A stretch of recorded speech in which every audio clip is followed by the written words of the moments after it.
It is 6 o'clock. Good morning. I'm Jonathan Schaefer. Kyrie Irving is opting into his $36.5 million option with the Brooklyn Nets for next season. Irving had created a list of teams he would have liked the Nets to consider with a sign-and-trade deal if they couldn't agree on terms for him to stay in Brooklyn. But according to ESPN, the Lakers were seemingly the only team interested. Thus, Irving decides to opt into his option. After agreeing to a buyout with the Houston Rockets, guard John Wall plans to sign a free agent deal with the LA Clippers. Wall, who was due over $47 million from the Rockets after exercising the player option for the final year of his deal, agreed to take $6.5 million less to become a free agent. Poor guy. Braves at the Phillies, 6:05 first pitch tonight after winning 14 in a row. Atlanta is 5-5 in its last 10. For your foundation repair and waterproofing needs, visit USSTN.com. Breaking news at once on your Over the Titans and the Vols. This is 104.5 The Zone.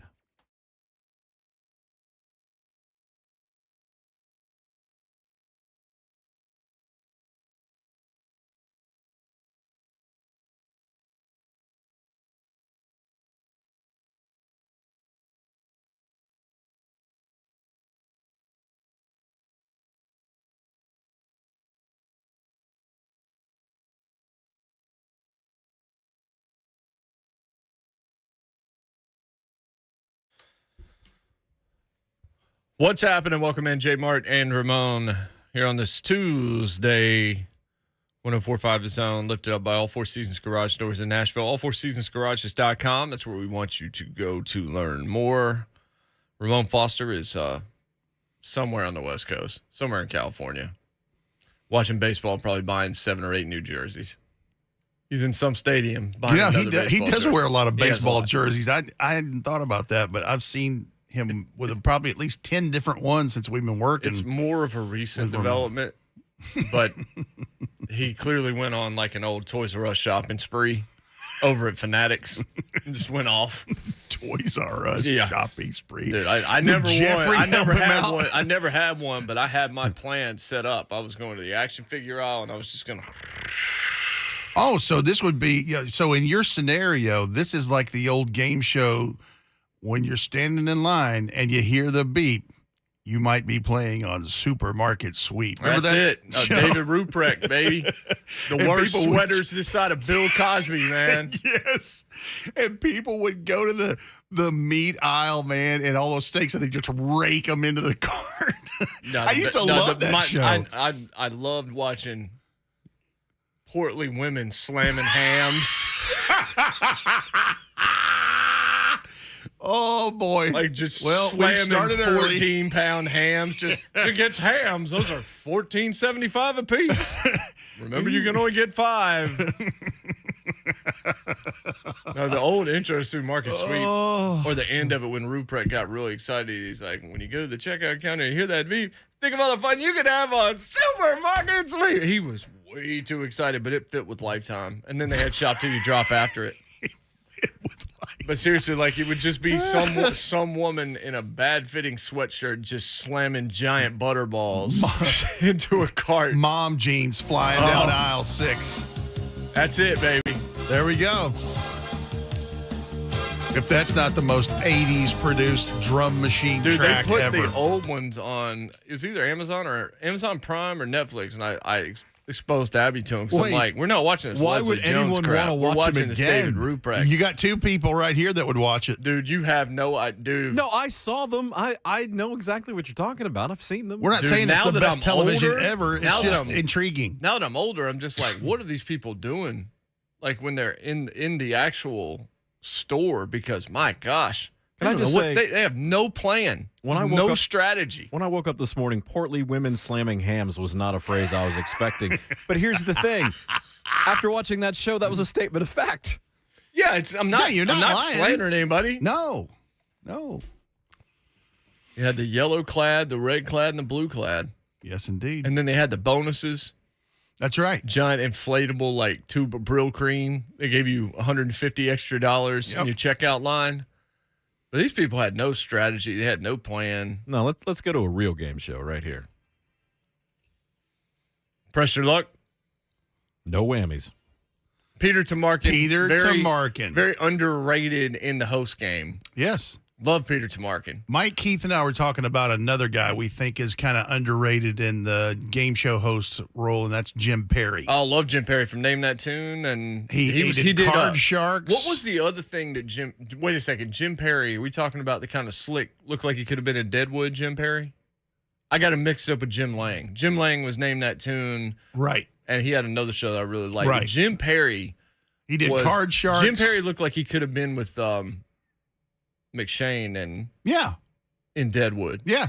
At times. Like if you had dressed it up. Yeah, Jim Perry was smooth. And he had one of my favorites was Sale of the Century. Yeah. Featuring was good. Summer Bartholomew. Mm-hmm. But listen, I've been a game show fiend since I was a little kid. Now, look, my go-to, it doesn't get much better than Bob Barker and Price is Right for me. It just doesn't. Yeah, I mean, back in the day, USA used to run classic game shows when I was growing up. So I would watch Pressure Luck, Classic Concentration, Card Sharks early in the morning. And they would run that. Actually, that was still on, I think, when I was very young. Scrabble with Chuck Woolery. Yep. Not Love Connection. When they put on Love Connection, I'm like, that's not a game show. I'll be back in 2 I'll see you in 30. I'll see you in a half.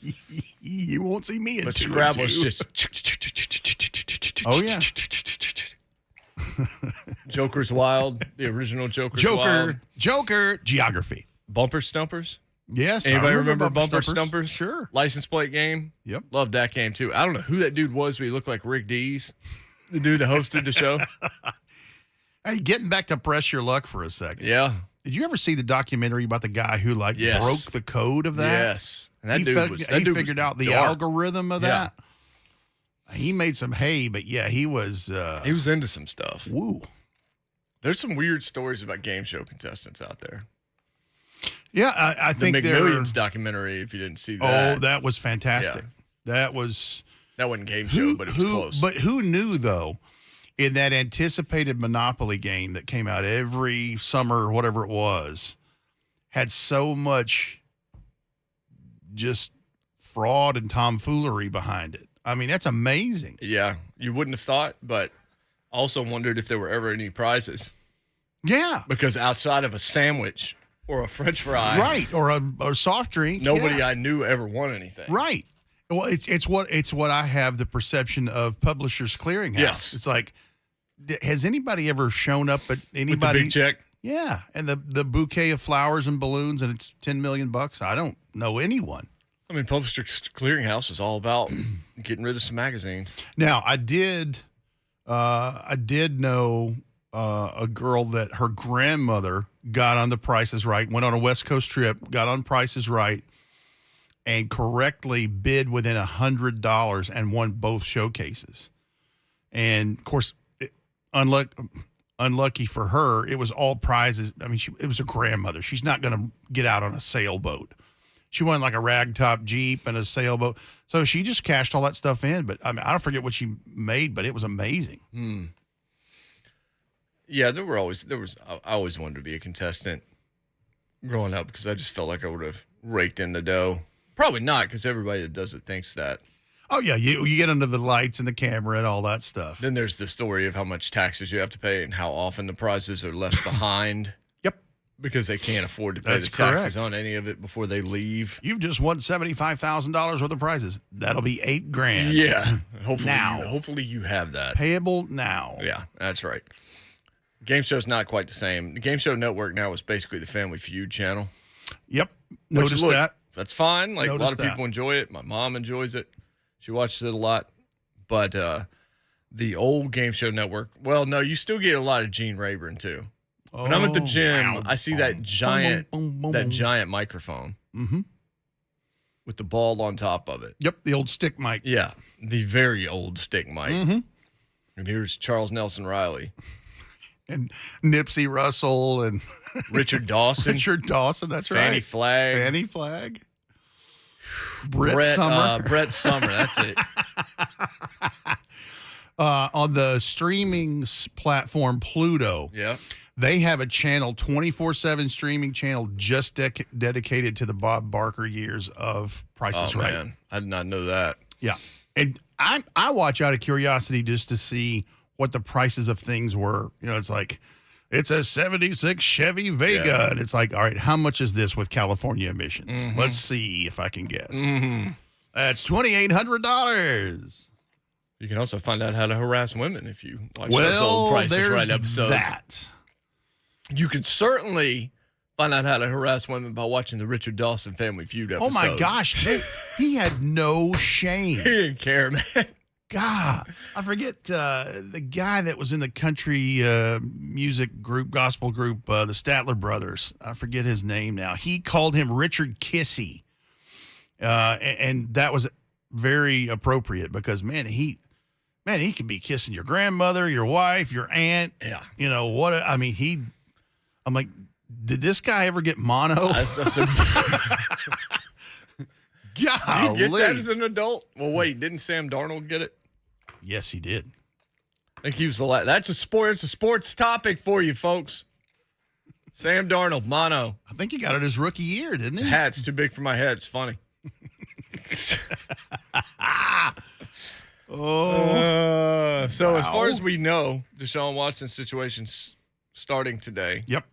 The Texans' angle of this is relatively interesting at this point and becoming more interesting because Tony Settleby is back out here again. Settleby. Well, that's what he does. Yeah, that's appropriate. Look at this. Paxton Online 1, game show topic. I like it. Paxton, what's up? Dude, hey, good morning, guys. Morning. Good morning. Good morning. You guys are talking game shows, and I'm just sitting here thinking about my childhood and the days when I was called out, you know, I tell my mom, hey, I'm sick or something like that, and she's like, all right, well, you go to Granny's house, and Granny's like, well, since you're so sick, you're going to sit and watch game shows all day with me. Yep. You know, or soap operas all day, right? That was the punishment. But obviously, The Price is Right was probably the ultimate show for me growing up. But if you all are into that, I don't know if you mentioned this already, but there's a Netflix show called The Perfect Bid. And it's about a guy who literally goes like he was a super fan of the show and could never get on stage. But he kept going. I mean, I think it was a decade he went consistently. He finally gets on and he breaks out. So it's such a good show. But check that out on Netflix if you haven't. But J-Mar, I know you're really into your shows and things like that. So Netflix, The Perfect Bid is one thing that y'all should check out. I'll hang up and listen, guys, but I'm loving this talk this morning. It's just nostalgia for me. Hey, Paxton, thanks for what you do, man. Stay safe in the streets out there, bud. Absolutely, sir. Thank you. Bye-bye. As always. Yeah, so, Perfect Bid. I'm going to write that down. He did. He says, I love my shows. Boy, I used to. Used to love my shows. Things changed, didn't they? Yeah. Things changed. Old life came right up and hit old Jason right upside the back of the head. As Abby said it last night, it's like we heard a sound and we're both like it's Jurassic Park, and we're trying to make sure because we tried to put her down and try to put her down for the night, and it was a bit of a struggle. And Abby's like, "Was that your stomach?" I said, "Yeah, that was my stomach." She's like, "Thank goodness." I was like, "Why?" She said, "I thought it was a 2-foot mop top." Yep. 2-foot mop top that just like I said, it's just it's like Thuggish Ruggish Bone is what I told Moan. Plays every time I see her walking in the hall in the middle, or like if she's like standing up in that pack and play at 1:30 like she was last night, just staring at you like, you're going to put me in that bed. Yeah. Then I'm going to roll around for a while. You got your cuter, much cuter version of 2-foot Fred. John Burrow. John, what's up? What's up, guys? Talking about game shows. Jason, you're talking about strategies, and yes, I had a strategy for the Toys R Us toy run. I had my strategy for that, and mine was the same: hit the action figures first. Because when you and I were growing up, video games weren't what they are now. That's right. But also a game that I loved, a game show that I loved, and it infuriated me because I could never get it right, was Legends of the Hidden Temple. Oh, yeah. Putting the Silver Monkey together. Olmec, baby. Practice that thing left and right because I said if I ever get on the show, that's going to be the one thing I don't screw up. The one thing that I lament, John, and thank you for that, the one thing I lament more than anything is the end of the Nickelodeon Gas channel that existed about 10 years ago that was those shows from the 90s. It was Nickelodeon's game shows from the 90s all day long. It was, as he just mentioned, Legends of the Hidden Temple. It was Get the Picture, which is where Mike O'Malley's career started. Hosting that show, it was Nick Arcade. It was all of those. It was Guts, Nickelodeon Guts, and the Aggro Crag. Also Mike O'Malley, as a matter of fact. So this was your fantasy lineup in terms of it was so good, and it was I was in pro wrestling at the time. We're living with a couple of wrestlers, and we sat there and watched this for hours every day because we wanted to see kids do dumb things. Double Dare, of course, was all over it. Like sure. All of that kind of stuff. But like kids potentially hurting themselves playing like in a game of Guts or something like that, or just being stupid answering questions. I mean, they put it out there. Why not watch, right? That's your life now, right? A kid potentially getting hurt every day. No, I'm not going to say that out loud. She is taken very care of. Yeah, I don't think that's the same kind of thing. I'm just gonna. I do think 2 Foot Mop Top is a great nickname. Maybe it's a great band name too. 2 Foot Mop. That's what Abby, guess. Abby called her 2 Foot. Top. Seriously, 2 Foot Mop Top. Maybe the opening for the Posies. 615-737-1045 is the telephone number. 737-1045. We'll have Josh Ward from Knoxville today. We will have Ron Slate come in with us later on as well. Cousin Joey, I see you on the line. We'll get you a phone call on the flip side. 737-1045. Rhett Bryan in for Ramon Foster. Jason Martin in for Jason Martin here on J. Martin Ramon 1045 The Zone.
This is literally the song when CG is in those moments of just.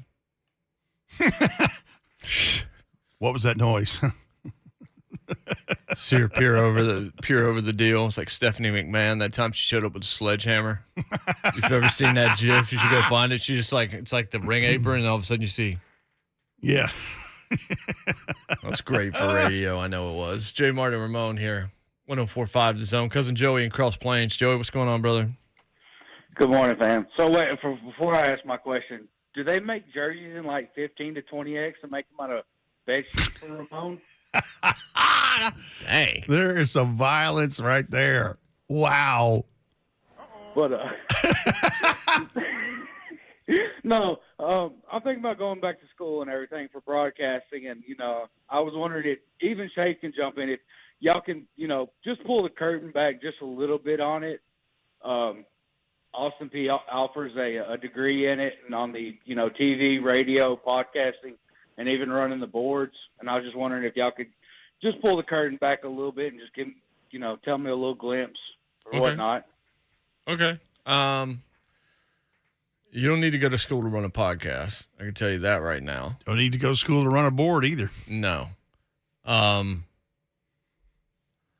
Joey, I'll tell you what, from my personal experience, because I am not the smartest bear, listen, I never was crazy about school. I wish I had applied myself more in high school and things like that. And I graduated fine. I didn't, but I knew 2 or 4 years more was not going to be for me. I just wasn't ready for that. And at the time, there was a vocational technical school here in Nashville that offered a concentrated radio program that was 6 months. And that's what I did. And I graduated top of my class because it was exactly what I wanted to do. And job placement was a part of the deal. And I started working my way up the ladder, doing crazy stuff, whatever they ask. If they said, hey, go clean the bathrooms, I'd have done it. But I went the old school way. And, you still got to pay your dues. That's the thing that you got to, do in this thing is maybe it's not a job exactly what you want to do, but it will be a pathway to get to what you want to do. Yeah. The one thing, if anybody ever asks me for advice, whether it's a current student or somebody that's thinking about it or somebody that's just struggling to find something after the fact, the one thing I tell them is just don't say no to anything. Like, it's probably not going to be what you want to do. Right. And you either have to take that or you have to accept it and move on. Like, one of the two things has to happen. You have to be a Swiss Army knife for people in order to eventually get an opportunity. For me, I was driving from Bowling Green down here to run Dan Patrick for 2 hours a day and hit a button 6 times. Yep. And that was with my degree. Sure. I mean, Brad was able to kind of bring me on board before I graduated, which was awesome coming off the internship. The one thing that did benefit me from the school side of it was just you were able to get internships. Now, we're not doing internships here at present. We were for a time. I was one of the benefactors of that, one of the early ones. Actually, I think Midday's first intern that they had. And I wouldn't have gotten that opportunity if I was not going for college credit. So that's one thing you can look at, is a lot of times those are the way the rules are set up. Sure. But the benefit of going, if you want a benefit of going to school, it's really not what you learn, because wherever you go, they're going to do things a little bit differently. They've got different technology. That's right. You can learn on the fly. A lot of people are doing that. It's the experience and the connections of the professors and the people that are teaching you, your instructors. For us at Western Kentucky, one of the reasons why they have such a great broadcasting program at WKU is because most of the professors are former TV and radio people who also have, doctorates and masters in education and all this. Like, one of my teachers, James Letourneau, who's from Wisconsin and drove from Wisconsin to Kentucky, stayed in a hotel all week and then went home on the weekends. Wow. This is a guy that used to work for the BBC that covered the Olympics, that was worked for NBC nationally and all this other kind of stuff. That was a connection that mattered, because not only was it what I was learning that I knew I could apply on the job, it was, who does Jim Letourneau know that if I'm going for a job, Jim Laterna is going to be somebody that's in my corner to have. And it was that way across the board. It was people that had won Emmys and people that one of the best people I've ever met named Brad Franger, who I think he's still at WKU. I haven't been back to campus in a few years. He was brought in to run sports, and then he ended up being brought in to do news. He won Emmys for Katrina in New Orleans. Wow. As a photojournalist. Yeah. Just incredible. Just being around that makes you better. Like, but at the same time, like, there are a whole lot of people that shouldn't have podcasts that do. And there's a whole lot of the best podcasts. Those people have no broadcasting experience whatsoever. Well, and technology has allowed anybody can do a podcast. It's whether it's good or not. What's the content? And, there's people that cut their teeth and learn by trial and error, sometimes lots of error. But, Joey, what Jason is saying is, and I think this is applicable in a lot of fields and pathways of life, but certainly in this one, is it's not exactly what you know, but it's who you know. Absolutely. And so with his professors, he had people that were not only highly, supremely credited in the field of the education of that field, but also were connected because they've done it. Mm-hmm. No, that's absolutely right. And you just have to the other thing is just this. How do you get noticed? In a podcast universe where there's so many, we were talking about this yesterday, off air, but there's so many podcasts now we barely listen to any of them. Yeah. Because it's not even that it's overwhelming. It's just, I just don't care that much anymore. Like, there used to be a long list of podcasts that I would listen to. Saturation. And that list has just dwindled. Yeah. Pretty significantly from that point. And now every athlete's got a podcast, and I am relentlessly bored by almost all of that stuff. To that point, there's a piece over at Awful Announcing by Sean Keeley that I discovered right before the show started. And I think it's an interesting topic because it's getting into some of the things that we're starting to see in media. And it says basketball's new media is already so boring. And in effect, he goes into how he started in politics and all this other kind of stuff, but he talked about how news coverage changed, how editorial coverage changed. And he says, I'm reminded of this as I watch this new media thing that's happening between current and former NBA players and the embraced debate culture of modern sports media. I can't help but feel as though it's a bizarro version of that battle. It used to be newspapers versus blogs, right? And that's still to some degree true, but then you've got aggregators like The Athletic or things like that where you've got a whole lot of writers that they've brought in from different sources to handle their content. And then he singles out guys. He goes J.J. Redick, Draymond Green, C.J. McCollum, Richard Jefferson, Kevin Durant, who now is doing a podcast also, said all provide unique points of view, welcome in the discussion, but their full-on assault on Stephen A. Smith and guys like Skip Bayless seems misplaced if the goal is to prove that old media is bad and the new media is good. They can be interesting, but they seem to be singularly focused on complaining about how the media works. And as a result, not only are they just part of it, but they're also boring. And I think he talks about J.J. Redick first. He says he's the first one that retired and went to the sports media world. He's not the first one, but he's the first one of this kind of new crop that we've seen. Instantly becomes good on TV, made it interesting, common sense, all this other stuff. And then C.J. McCollum, who's an active player that ESPN has hosted to come on and do some work for them as well, they started talking about new media. And everybody's all this new media world. They shut down Stephen A. Smith.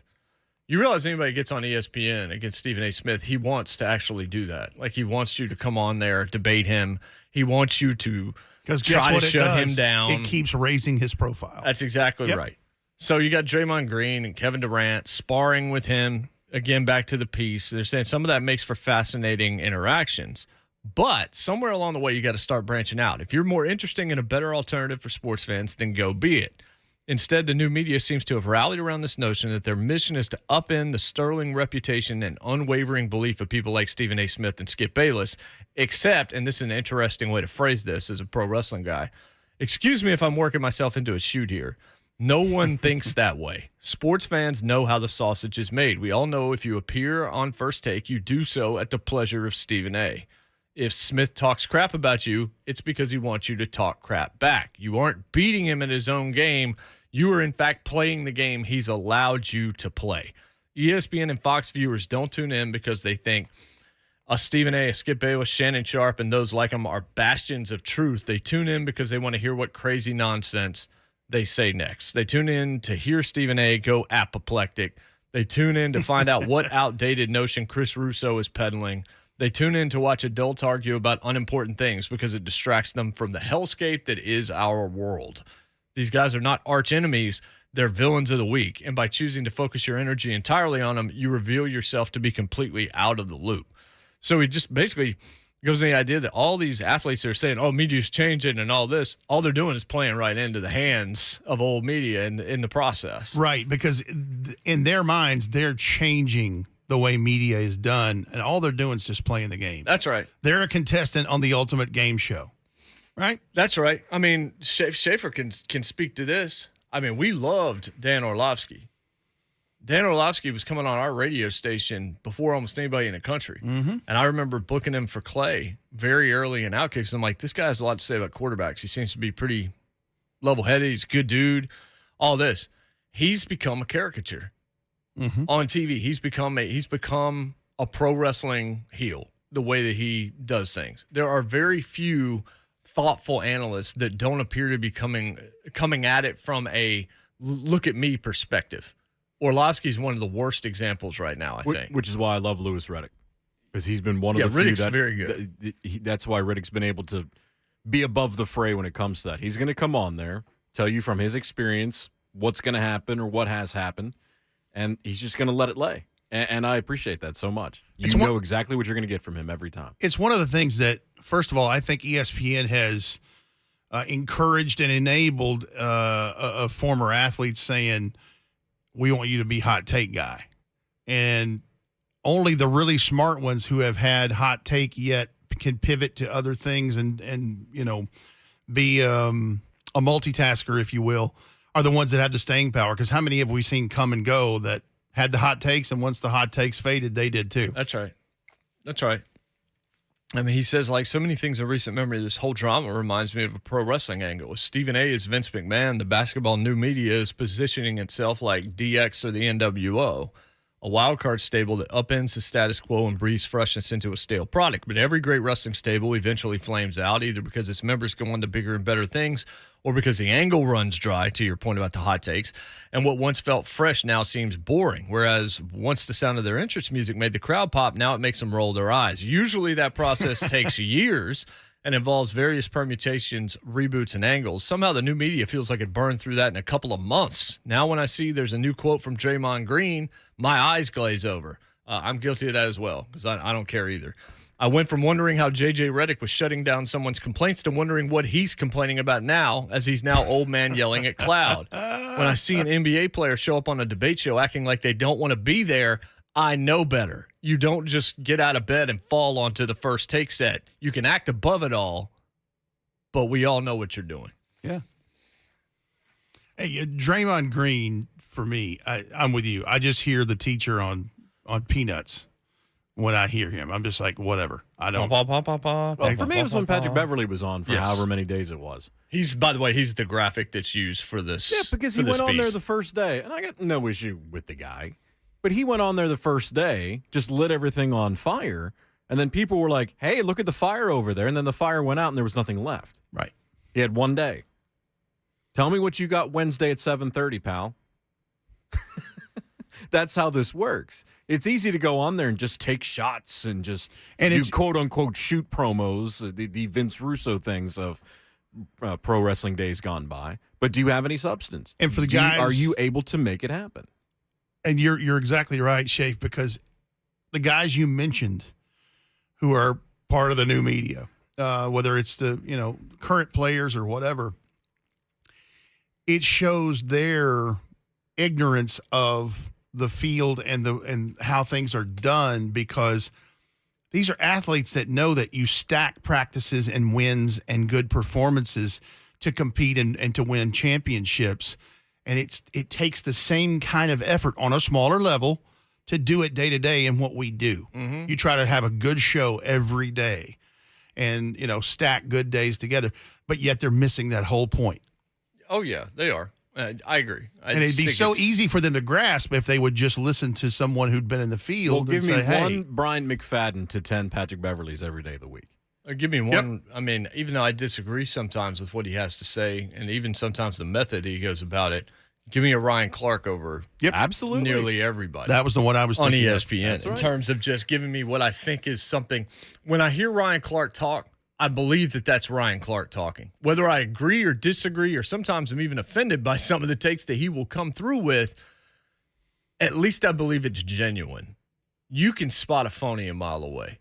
And the other thing is, if you're just out, and the Patrick Beverley is just an extreme example of it, you just hashing out the personal grievances and all this other kind of stuff. The problem with athletes hosting everything is they never want to say anything about their colleagues half the time. Like, there's no pushback in these rooms. I remember the Bradley Beal thing from like a month ago where he said Jason Tatum was going to be the face of the NBA for the next 5 years. He said he told Jason Tatum this.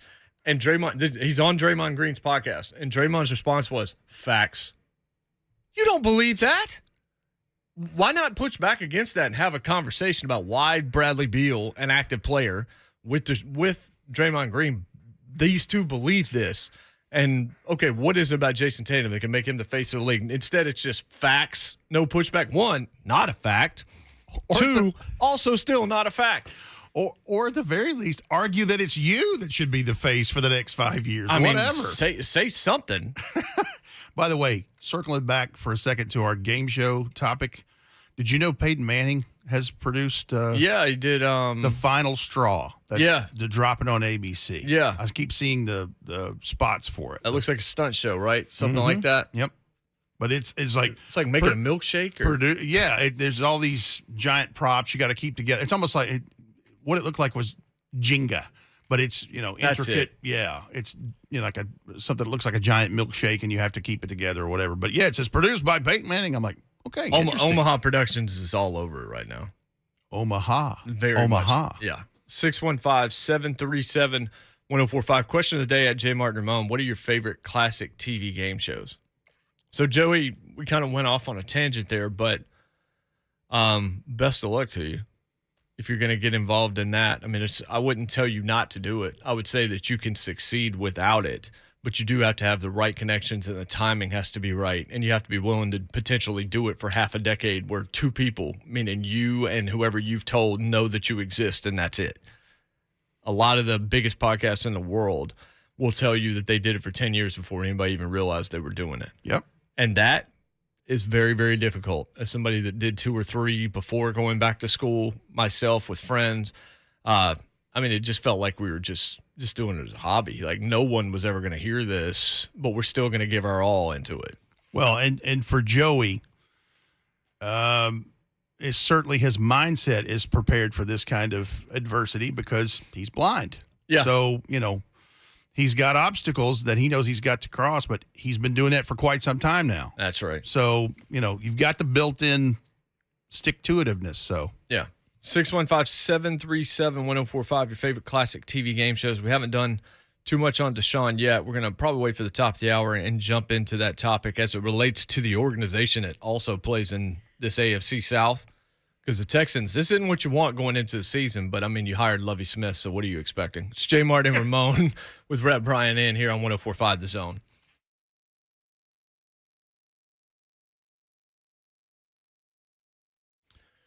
Hey, so 5 years, 0 interest financing at Genesis Diamonds. The clock is ticking.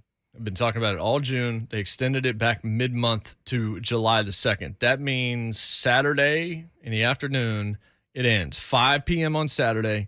That's when the hottest offer of the summer goes away. 5 years, 0 interest financing, practically everything in the showcases. Get in now and splurge. You can treat yourself, surprise someone you love. $12,000 item is $200 a month. $6,000 earrings, $100 a month. $67 a month for a $4,000 Diamond Eternity Band. Just take the item, take that price divided by 60. That's your payment. There's no interest for 5 years. So it's not going to change. It's the smartest, easiest, and best way to buy, but it ends Saturday, and they're not going to extend it. I took advantage of it twice now because they've done it, pretty annually. They try to do it for a short period of time, and it really is the best kind of deal. When you're spending more money on virtually everything you do right now, Genesis Diamonds has you covered. But again, it ends Saturday at 5. It will not be extended. 5 years, no interest. You can even finance the sales tax only at Genesis Diamonds on approved credit, Green Hills and Cool Springs.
Post Malone is bringing the 12 Carat Tour to Nashville's Bridgestone Arena with special guest Roddy Ricch. That's coming up October 16th.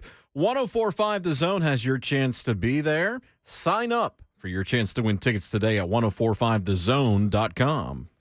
Thank you, Mr. Schaefer. That's coming up on October 16th. You know what's coming up on October 17th, Schaefer? I think that's day your birthday. You don't care about, your just birthday. like I didn't care about yours Did yesterday. you notice I actually knew what day you were talking about? I actually said it was your birthday. I'll be on 38 this year on my birthday, so. Well, I hope you have a good time. It's a bye week. I don't think any of us are going to be here during the bye week. Well, it's really not. It's actually the start of the second week, but I'll be back for Thursday and Friday before the Colts game. Nah, man, take the other 2 days off. Enjoy your birthday. Matter of fact, why don't you take the other 363 days off this year too, if you wouldn't mind?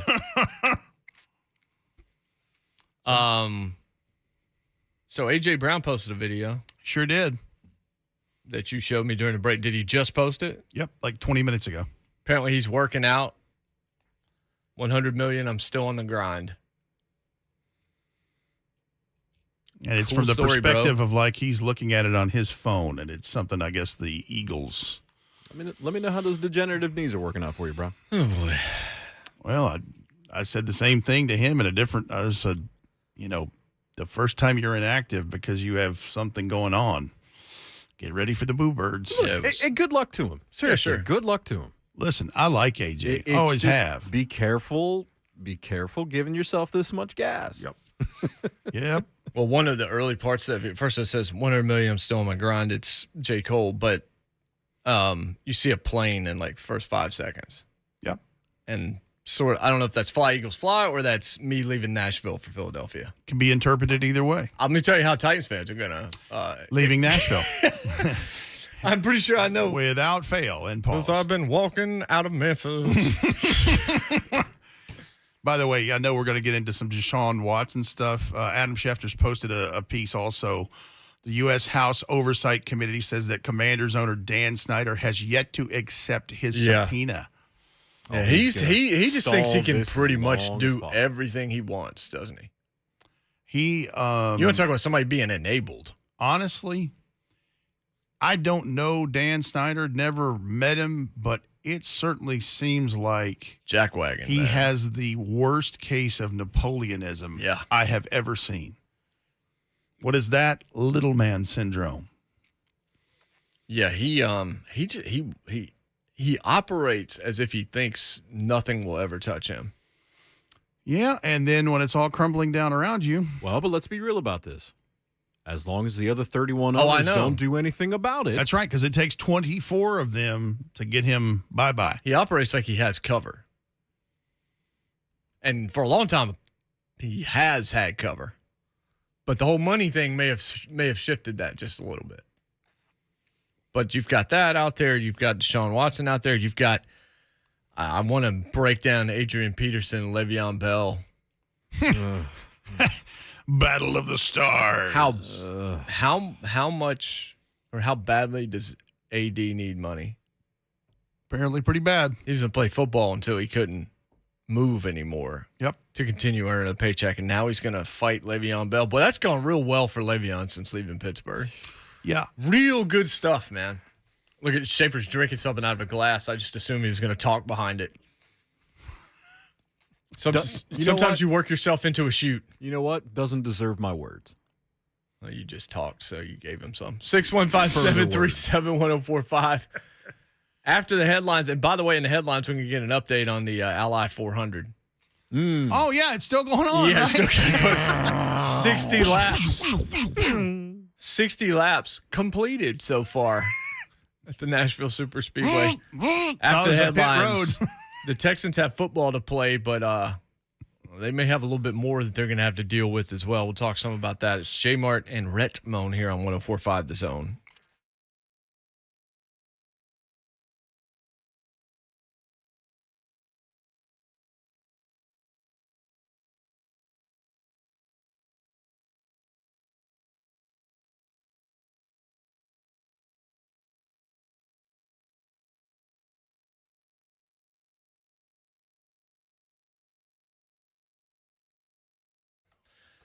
Does your home suffer from constantly clogged plumbing? Nothing worse. Reaching out to local plumbers time and time again to clear out old pipes. First off, it's expensive. It just doesn't feel like it goes away. It's money down the drain, but there's an alternative, and it's Lee Company. Of course it is. One of the only companies in our area to offer trenchless pipe replacement. It's yard friendly. It's innovative. It is the way to replace old or broken pipes or gas lines. Unlike a traditional process, Lee Company's trenchless pipe replacement is far less messy. It's much less time consuming. It reduces those headaches and hassles for homeowners. It can help you get the necessary work done faster and for less money. So stop calling the local guys. Let Lee Company, by the way, they're local guys too, let them come out and clear out those old pipes and take care of them properly with trenchless pipe replacement. If you want to learn more, I want you to contact my friends at Lee Company today. Tell them you heard me talking about it this morning. 615-567-1000. That's 567-1000, or visit leecompany.com.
7:02. Good morning. I'm Jonathan Schaefer. To the NBA, Kyrie Irving is opting into his $36.5 million option with the Brooklyn Nets for next season.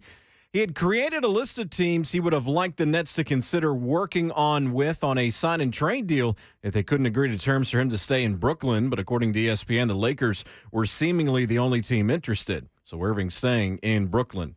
Is KD going to be happy with that? After agreeing to a buyout with the Houston Rockets, guard John Wall plans to sign a free agent deal with the LA Clippers. Wall, who was due over $47 million from the Rockets after exercising the player option for the final year of his contract, agreed to take $6.5 million less to become a free agent, which means he got paid to go away.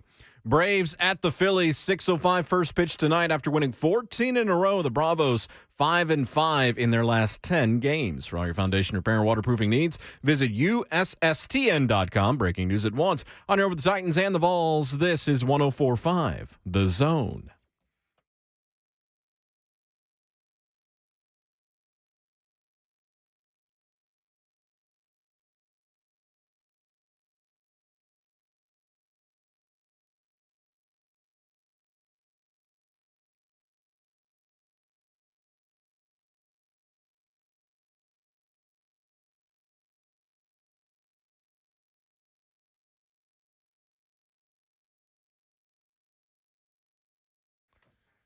What's happening? Hour 2, J Mart and Ramon, 104.5 The Zone. Big Al will be back on Friday for one day. I'm still waiting to find out. Because he's coming back on Friday, then he's going back away for a couple more days. And he's coming back like middle of next week. I'm waiting for that message yesterday, or that message to pop in tomorrow. He's going to take off Friday, too. What happened? It's just weird. Yeah, I don't understand why Just you go do ahead and it take that the way. extra day off. Block it out, man. Yeah. So Red Bryant is in Titans Radio. Woo! Rhett just put out his own workout video to 100 million. I'm still on the grind. Yeah, buddy. Jonathan Schaefer is here as well. As am I. Deshaun Watson, that's supposed to begin today. The disciplinary hearing. And I saw Dan Patrick said yesterday that the expectation from everybody is he's going to get the year. Like, he's definitely not going to play this season. And so the Browns are going to pay a dumb tax of about, how much is it, $50 million? I think it's 54. Whatever it is that's part of the signing bonus on this deal for a guy that's not going to play for them at least all this year. Mm-hmm. And that might be what they reduce it to. The year might be what they agree to in the end after it's longer to start with. Yeah. But Tony Busby, who's gotten 20 of the 24 to settle, is saying, all right, now we're levying lawsuits against the Texans because they enabled this behavior. And he says he has evidence of that. Now, at first, when he started talking about Deshaun Watson originally, a year and a half or however long this whole process has been going, he said he had a bunch of evidence like, all right, well, we need to see it. And then women started talking and more stuff started happening. And Jenny Vrentas started doing her stuff for the New York Times. And you realized, okay, he actually does have something here. So it makes me stop and take note. He's not just coming after the Texans to extort them. I wouldn't be surprised if there is evidence, especially if Vrentas already uncovered the hotel and all of that. It's hard for me to believe that the Texans were completely in the dark about what was going on. If they were, who was controlling that? Who was controlling any of that at that point in time? Yeah, because he said 44 to begin with, and it ended up being, 63 different? And that's just what they got, right? And then I thought the Jenny Vrentas piece, which was done so well, because she's really good.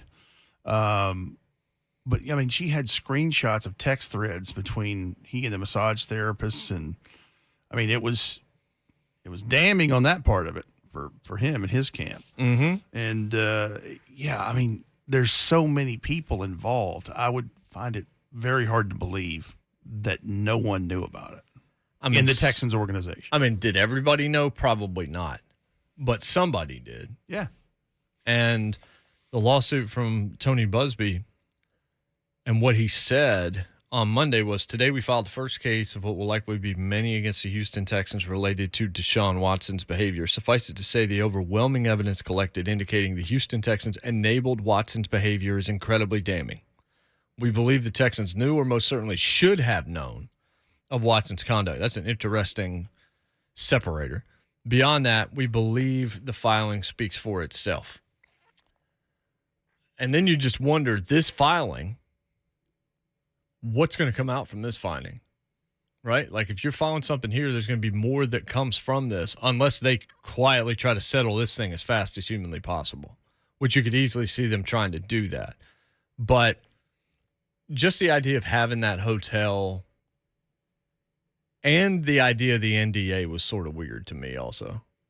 The fact that the team or team security at least would ask for an NDA from the massage therapist that showed up and like, for what exactly? And that one of the defendants said, well, that made me feel safer. Not defendants, I'm sorry, one of the victims said that made me feel safer. There was an NDA. I'm like, why?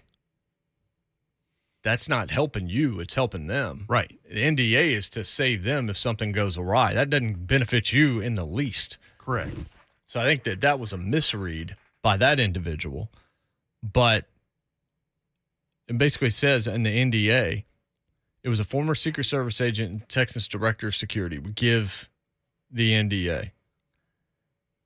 And a woman made an Instagram post and said that Watson had done something he shouldn't have done and basically said, I could expose you.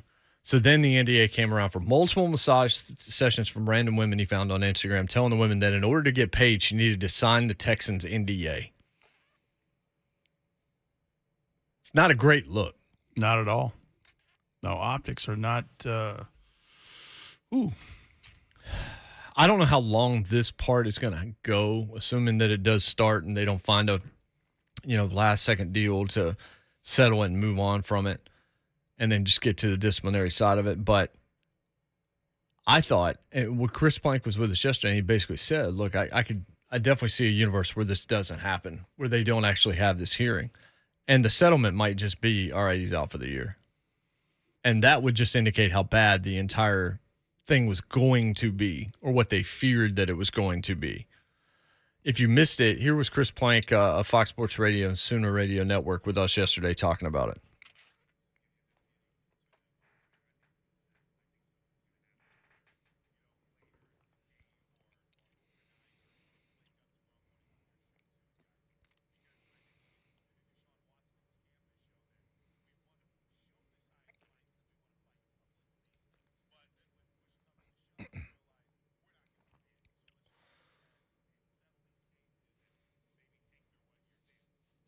So that was Chris Plank with us yesterday. The legal analyst for The Athletic is a man by the name of Daniel Wallach. Here he is discussing what would happen in this disciplinary session for Deshaun Watson should it take place as it's supposed to starting today.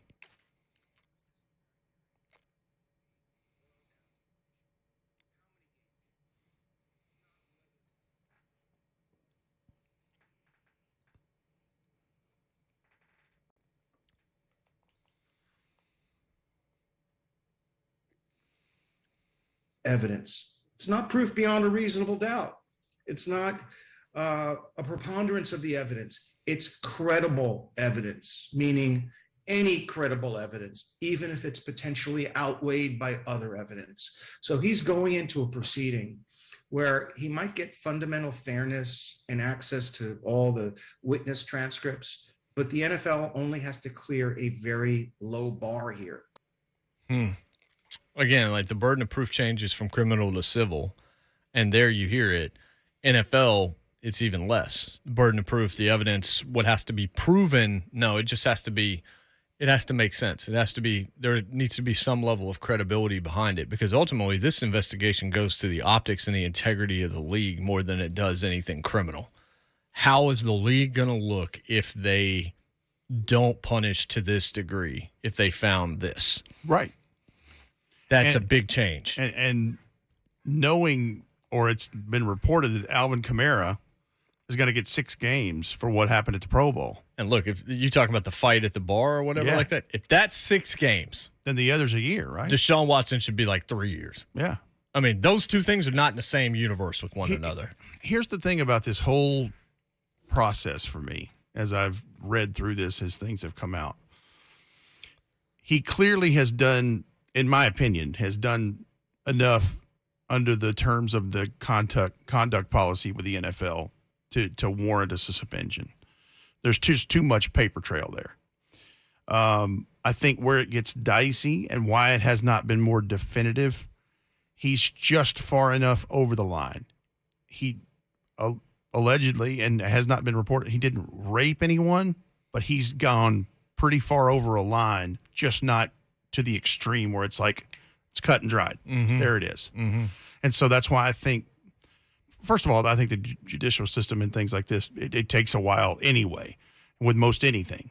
But I think that's where time in this has not, hit an accelerated pedal, for lack of a better term. Yeah, I think that makes a lot of sense. If you have thoughts, certainly you can chime in. 615-737-1045. Again, the question of the day on the Twitter account at @JMartinRamon, your favorite game show. Old school is kind of what we're looking for here. A couple of interesting lists that PFF has put out today. Every AFC team's best contract. Who do they have listed for the Titans there? And they just released linebacker unit rankings across the NFL. So we can take a look at those. I hadn't even looked at it yet. I'm staring at Fred Warner on the graphic. Okay. So the Niners is probably mentioned somewhere. Actually, actually in the articles or in the headline, San Francisco 49ers claim top spot. Okay. So there you have that. So we'll get into that. If you have thoughts on Deshaun, certainly we will take those. We'll continue to update you if we see or hear anything from that. I imagine it'd be too soon unless they do, as Plank suggested. The hearing started at 8 o'clock Eastern, so that means it's already started. They've already had opening statements. Okay.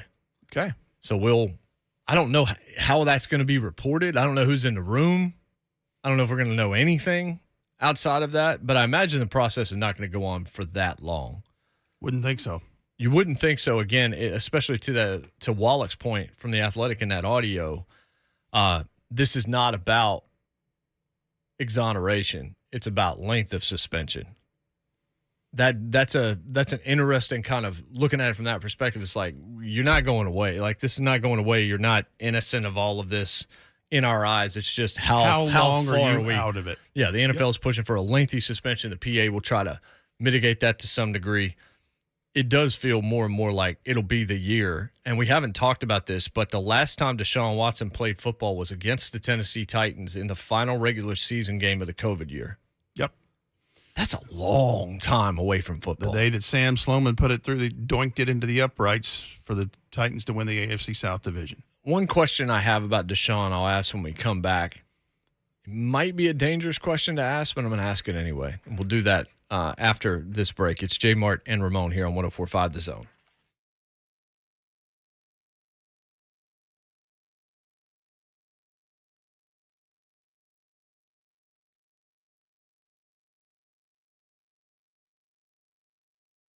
As leaders in disaster cleanup and restoration, the pros at ServPro are prepared for anything, like when a relief valve on your water heater fails, pouring gallons of water into your finished basement, ServPro is prepared for it. Or when an electrical shortage in your office causes extensive smoke and water damage, ServPro is prepared for it.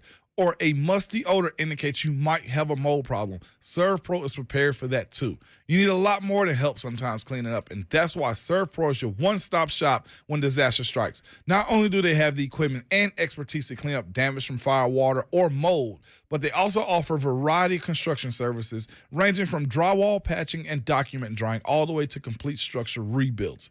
There's just one call you need to make to bring your home or business back as good as new and as soon as possible.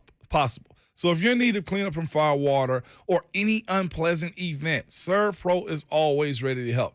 Call ServPro, an official downtown Nashville operators at 800 ServPro to see how we can help you get back to like it never even happened. The number is 800 ServPro. ServPro, cleaning, restoration, construction, franchising, independently owned and operated.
J. Martin Ramon, 104.5 The Zone. All Four Seasons Garage Doors are making it possible. AllFourSeasonsGarages.com. Josh Ward, a sports animal next hour. Ron Slay in the final hour. Linebacker unit rankings over at PFF. Put up just a couple of hours ago. Niners number 1. Indianapolis number 2. Darius Leonard certainly being there and being the star of the defense. By the way, Steve Palazzolo will join us Thursday. Yeah, I saw that on the list. Haven't had Steve a couple Been a little months. while. Yeah. Saints are number 3. Green Bay number 4. I haven't looked at the list, so I'm looking at it at the same time as you're hearing it. Minnesota 5, Dallas 6, Tampa Bay 7, Seattle 8, Kansas City 9, Rams 10, Panthers 11, Browns 12, Bengals 13, Bills 14, Eagles 15, Titans 16. Be honest, that's a little higher than I thought you were going to say. I thought they would be somewhere in the upper 20s, the lower 20s. So 16. Zach Cunningham, if nothing else, stops the run. He's aggressive. He's a quick trigger, finds the ball carrier. Not great in other facets, but he's great against the run. David Long, meanwhile, was playing at a solid level before an injury forced him to miss most of the second half of the 21 season. What you want to see this year is the linebackers, some of those younger guys, really start to step up a bit. But we know it's up front, and it's some of the experience on the back end that you're hoping is going to carry you. It's not the linebacker position per se. I mean, you'd like all those guys to be in sync Yeah. and doing their thing, but I think you got some stop gaps there with the front level and the last level. Yeah, I would say the same. So I think overall defense is a different ranking. Every AFC's best team contract, another PFF article. Who do you think that they put down for the Titans? Well, So you're looking at I don't know that it's contract Robert that's- Woods because that was a trade. Right. So It's a contract that helps, that's good for the team, it's a good value for what you're getting, all of that.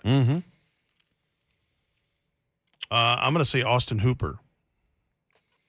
Ben Jones, Okay. 2 years, $14 million to $8 million guaranteed. He'll be 33. Center is not a strong market in the NFL, but he's a great value. 35-year-old Jason Kelce signed a fully guaranteed 1-year contract for the same amount, but Jones' 82.5 grade at PFF just narrowly trails Jason Kelce's 83.3.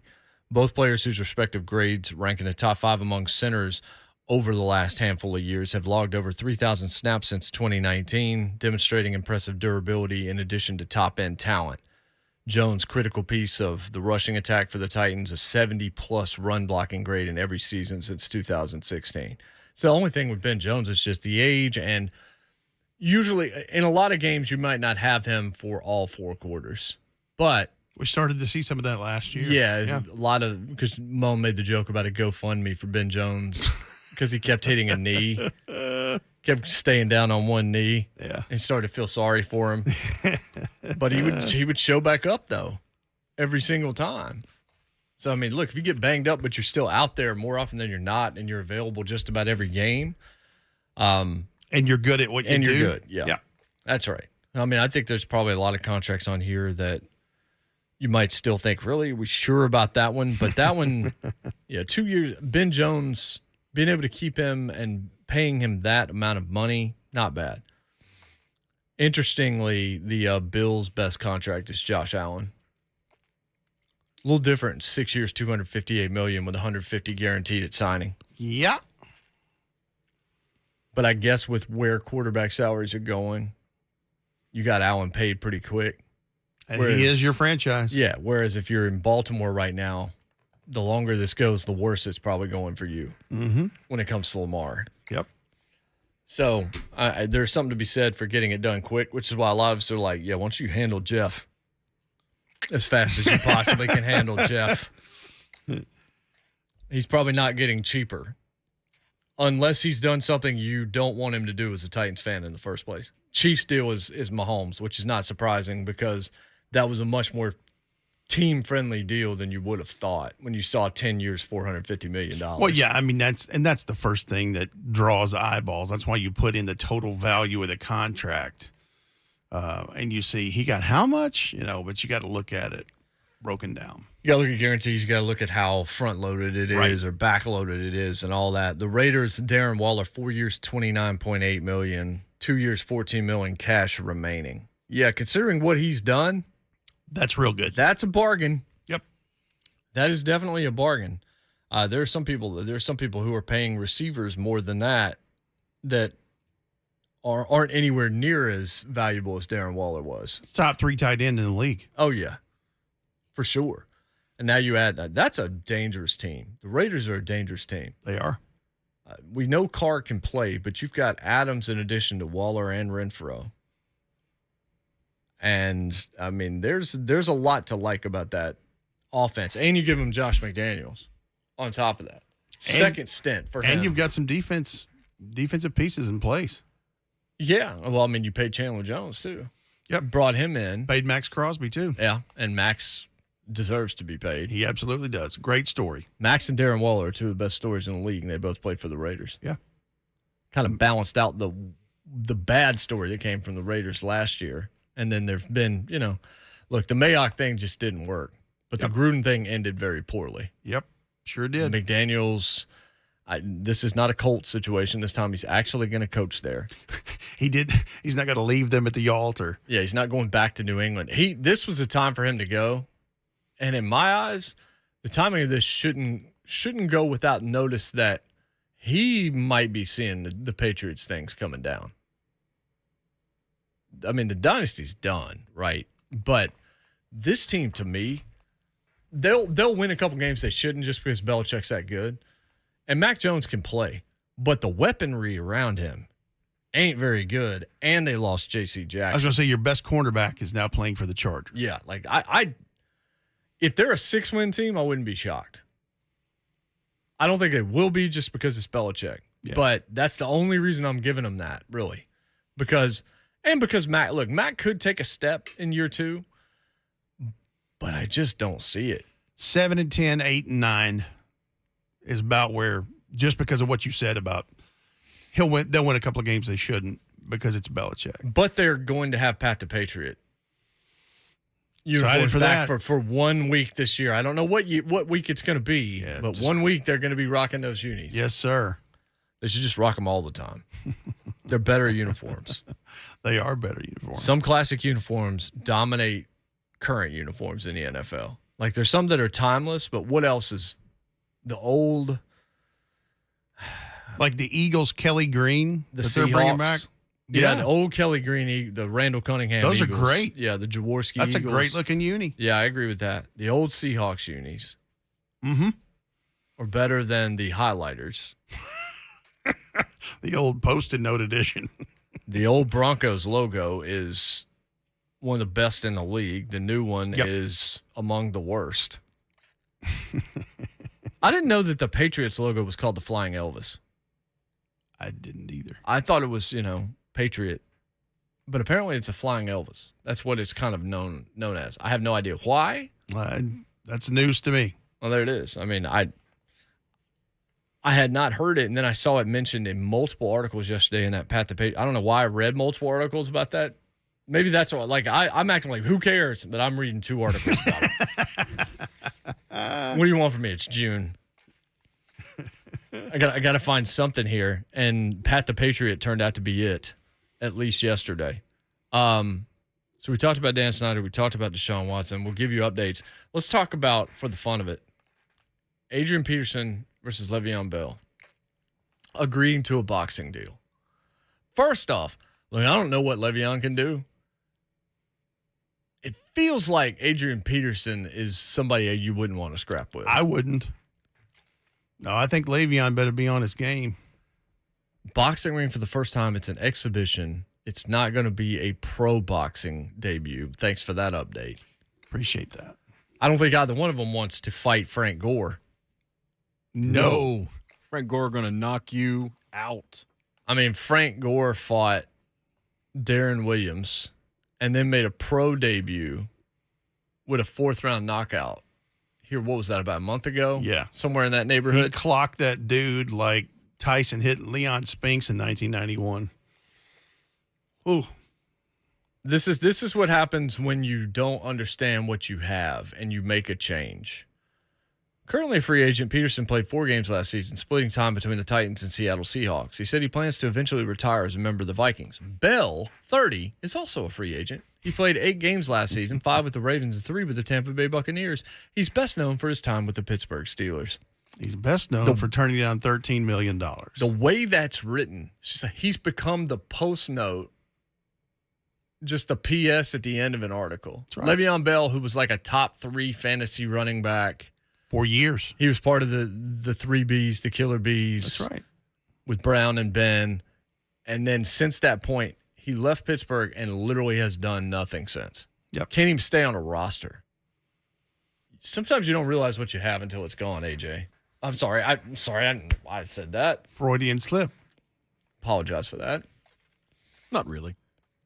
I'm trying to be a hater in that because I think he'll be fine in Philadelphia as long as he's healthy. That's the only thing I don't know. I know that he can play. I know he can flat out ball, and he will help them immensely as long as he can play. If he can't play, I would say cancel that social media account as fast as possible. If you're in that market, you better be available. So he put out a video. We talked about this at the end of last hour. He put out a video, did AJ this morning, workout video. It's just like everybody else's workout videos. It will be taken wrong because, again, there's nothing that AJ can do that won't upset Titans fans at this point in time. It's the same thing as Tyreek Hill. Anything Tyreek Hill says that can be misinterpreted will be misinterpreted by Chiefs fans who are sad he's not here. And that's sometimes, you know, that's the way you're going to cope and you're going to get through it. But when it comes to AJ, like anything he does, it doesn't matter. The camp or changing things up or what he's saying on social media or quoting rap lyrics, the rap lyrics you used to think were for you, now you assume all of them are against you. Yeah, you might want to filter that to the point of like turning the water spigot off. I mean, if he doesn't need social media. If you've got $100 million at this point and you're playing in Philadelphia, people know who you are. Oh, yeah. Have somebody else run it and just put up a tweet every once in a while about your football camp or whatever it is that you're doing, some charity or highlights or whatever. Just don't be associated with it at all. Smartest thing AJ could do, especially somebody that's known to be a little, at times, emotional and dealt with depression and all this, last place you want to be is social media, especially if you're playing in Philadelphia. And if it goes wrong, delete that account, delete all traces of it. Find a way for some algorithm to make it so that thing didn't exist so you can't even put an @ next to it because everybody is going to come after that guy. Yep. I mean, he had a few drops here over the last couple of years. Not like a high number compared to, it was like in the 20s in receivers. It felt like it was a lot more because you watch every down he plays as opposed to everybody else in the league. But most of the best receivers in the league have the most drops. That's one thing you note. Like Stephon Diggs has nearly led the league in drops for like 2 or 3 years.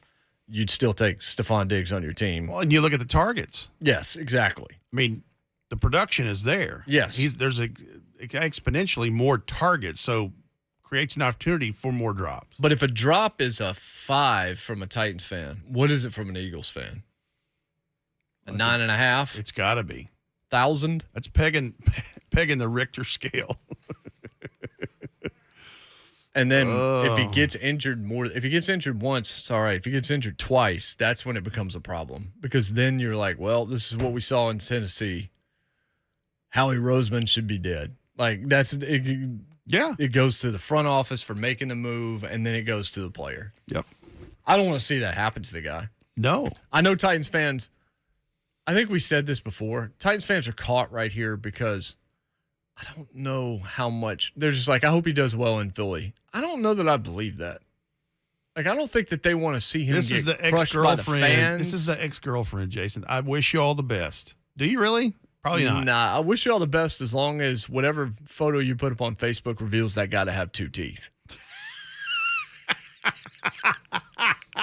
Are you saying the new boyfriend choose Trident because he has 3 teeth? I'm saying that, like, if you see her in the photo and it's Napoleon Dynamite that she's with, I wish you nothing. I wish but you the guys best. nothing but all the happiness that comes from being Brother that Chip. mediocre. or his or brother Chip. LaFonda, good luck to you both. Like, I hope you're doing really, really well as long as that photo is you at a Burger King. If I see you at Kane Prime, that's not what we're looking for here at all. Nope. Burger King. No, seriously, it's like you and the dude with the keys at Burger King. Yes. It's like, yep, awesome. You're doing great stuff out there. You get yourself an Orange Theory membership while you're at it. Ali's on line one. Ali, what's up? What's up, guys? What's up? So I'll let y'all know how this fan base feels like. Look, we're happy AJ Brown got paid. He secured the bag. Super happy for him on that end. But on the field, I personally cannot wait to see Jalen Hurts underthrow him. Cannot wait in a crunch moment for AJ Brown to drop a pass and Philly media just attacks him. Like I said, super happy he got paid. But my God, I cannot wait to watch Philadelphia Eagles games, to watch AJ Brown drop the ball when it actually counts. Cannot wait. There it is. That's just a little micro sample. Man, I'm happy he got paid. I hope he underperforms that contract to a degree that everyone hates him. Well, I think the one thing that AJ has to prepare himself for is I'm sure he thinks there are some moments where it got a little tough with the media here. Yeah, I know. That was a kindergarten party. Look, man.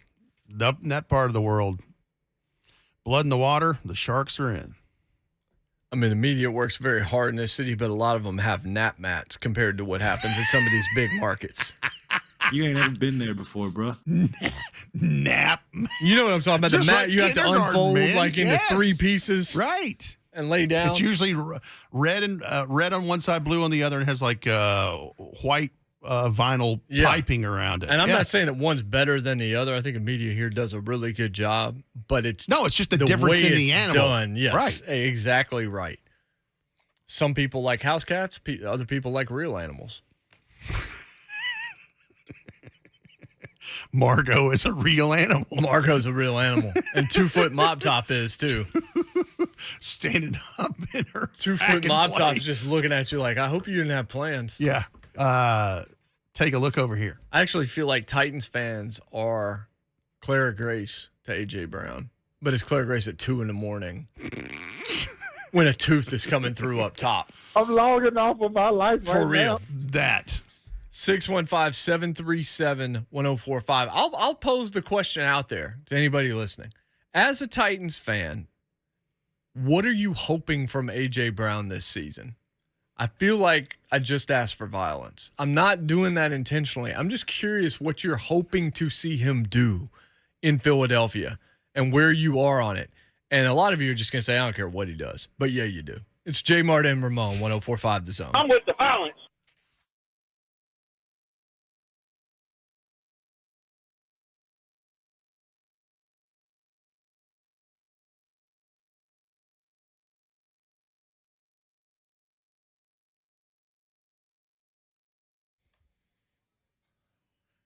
Hey, if you are dealing with foundation issues with your home, and those can be anything, it can be doors and windows sticking or various things that have been sinking or cracks in your bricks, all those kinds of things are possible foundation issues with your home. And so you got to have somebody that you can trust to tell you what's happening, not tell you other stuff that's not actually happening that they can then fix and potentially charge you for also, but just taking care of the problem that you have. Foundation issues are serious, and they're not things that we really can take care of. There's got to be strategies. There's got to be equipment. And again, you just got to have the right people on your side, and that's United Structural Systems. Over 25 years right here in our backyard in Middle Tennessee, locally owned, not a franchise. They are problem solvers, not problem creators. They are solutions for homeowners. They give you a free estimate. They come out, they'll tell you exactly what is happening, what it's going to take care of that problem. Sometimes it's not very much at all. Sometimes it's serious. Sometimes it's nothing at all. They're going to be honest with you up front. They'll get your business later on if you trusted them the first time and you actually believe it. Like if they come out and they tell you, hey, man, this is a pretty minor job. When the major job comes along, who are you going to call? You're going to call them, and they know that. Over 23,000 satisfied customers and counting. can tell you the integrity is off the charts. Place the call today. You'll be glad you did. 615-227-2275 is your telephone number. That's 227-2275. Or you can visit them online at ussTN.com. United Structural Systems.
Slipknot bringing its Knotfest Roadshow to Bridgestone Arena. That's coming up September 20th. 104.5 The Zone has your chance to be there. Sign up for your chance to win tickets today. Do it at the website, 1045thezone.com. Sources say Jimmy Garoppolo is going to soon begin throwing after offseason shoulder surgery. Martellus Bennett, don't tell him that. Yeah. What was it you were saying, Rhett? Went on podcast with the McCourty brothers. Yeah. That have a podcast. Jason and Devin McCourty have a podcast called Double Coverage. And there was a period of time there, I guess, before his time was up in New England, before he got traded to San Fran, that he decided to not play through the pain, and it upset a lot of his teammates, most importantly, tight end Martellus Bennett, who said he is a B. Called him a witch. Yep. With Can't a B. have a witch for a quarterback if you want to win. So Schaefer's actually got the audio. I have not heard this, but here is Martellus Bennett on the Double Coverage podcast. Bro, we lost 2 games. One of them was because Jimmy Garoppolo was being a and trying to quit. He quit before us on the last. Decided not to play right before the game. So we went out there. Jacoby came out and played with a thumb and played his heart out. But Jimmy was just being a about it all, and he's still being like. That's why you can't win with a for a quarterback. First of all, so like. That was the whole thing with him. He didn't want to come out and like do anything because his agent was trying to protect his body or some shit like that, which I can't fault him for that. But like he should have made that decision on Thursday, not on Sunday. You know what I'm saying? So anyway, so he not going out there. So Jacoby strap up, and we lost to the Buffalo Bills, which we shouldn't have lost. There it is. So that's Martellus Bennett. Julian Edelman then went on the I Am Athlete podcast and said, I mean, I don't know. We're all football players here. We go into week 4 and Jimmy's practicing and then decided not to play. Jacoby played with no ligaments in his thumb, which you can't do that as a quarterback. A lot of guys got mad at it. I'm not going to lie. I got mad about it. I sacrificed my body all day long. I was taking shots for this, numbing up that, ribs, broken ribs, shoulders, grade 3, hanging on by limbs just to play. I can understand why Marty thinks like that. So he basically backed him up. Yeah. Julian Edelman backed up Martellus Bennett about the softness of Jimmy Garoppolo. Wow.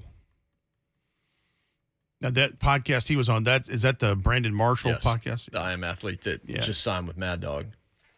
Yes, that's right. Mm-hmm. Josh in Clarksville. Josh, what's going on? What's going on? Hey, man. I'm telling you. Earlier you said you're hoping you weren't calling for violence. You want. A.J. Brown is the whiniest player that I think the Titans franchise has ever had. Dude has a problem. It wouldn't have been an issue if he just didn't talk. Leave the Titans, go get the bag. You're all good, and go play. But no, $16 million just ain't enough. Get a couple extra million, and then, I hope he does horrible in Philadelphia and gets away from all these dangerous Titans fans, all these angry Titans fans, because everybody knows Philadelphia's got the nicest people in town. That's all I got. And there it is. Boy, I hope that last part was tongue-in-cheek. Wow. I wanted to talk about only murders in the building, but now we can just talk about only murders on the radio.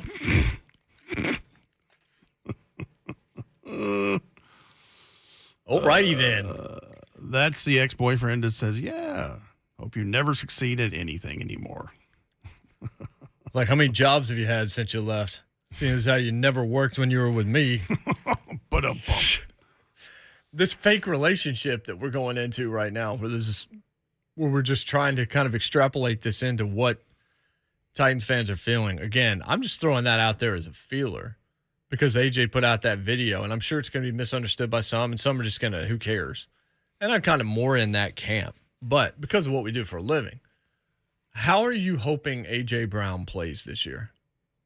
Are you paying more attention to the Eagles in the same way you watch a NASCAR race for all the wrong reasons? Would be my question to you out there. We'll have Josh Ward of the Sports Animal in Knoxville coming up. We'll talk some SEC football, certainly with him. Also, just generally what's happening in college athletics right now with Arch and everything else. There's just a lot going on, certainly. 615-737-1045 if you have any thoughts on that. We got more after the top of the hour headlines with Mr. Schaefer here on 1045 The Zone.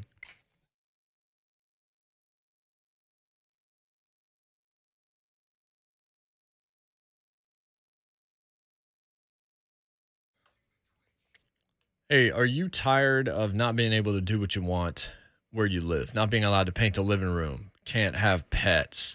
You're submitting requests for repairs and upgrades that take half a year to get answered, if that. And worst of all, you're sending all of your money to a landlord's pocketbook instead of actually creating equity for yourself. Buying a home, I know it's a big decision, but what if you're putting that money to work for you and not someone else? It can be easy to get overwhelmed when you're buying a new home. You don't know where to start, but that just means you're like everybody else. All you got to do is find somebody that can help you. And talking with a mortgage expert gets you on the right track.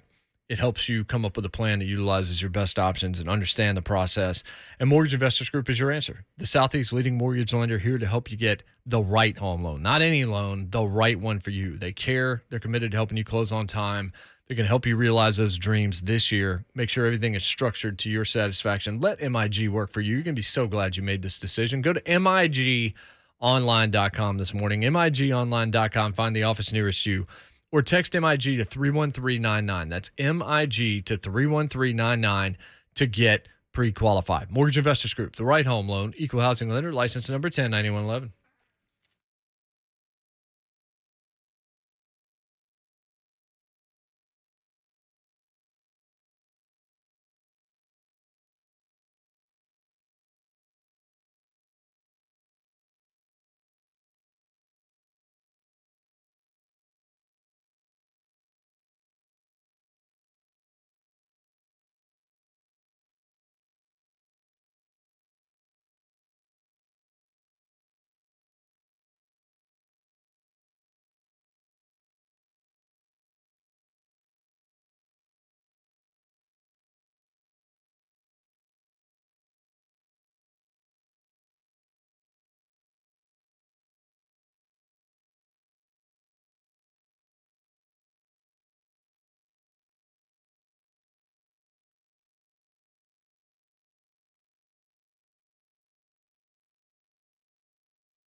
8:01, I'm Jonathan Schaefer. To the NBA we go. Kyrie Irving opting into his $36.5 million option with the Brooklyn Nets for next season. Reportedly, he had created a list of teams he would have liked the Nets to consider working with on a sign-and-trade deal if they couldn't agree on terms for him to stay in Brooklyn. But according to ESPN, the Lakers were seemingly the only team interested. After agreeing to a buyout with the Houston Rockets, guard John Wall plans to sign a free agent deal with the LA Clippers.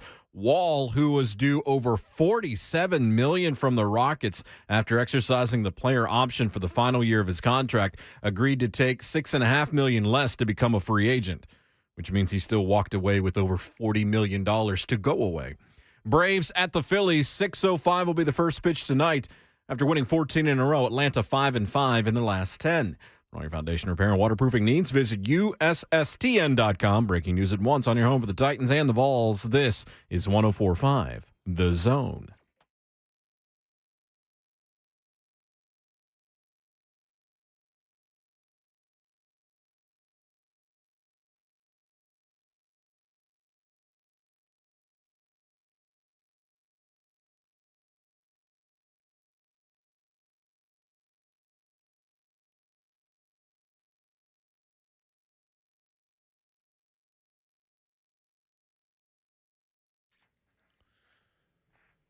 From Front Office Sports, the NFL, per USA Today, has recommended Deshaun Watson serve an indefinite suspension of at least a year.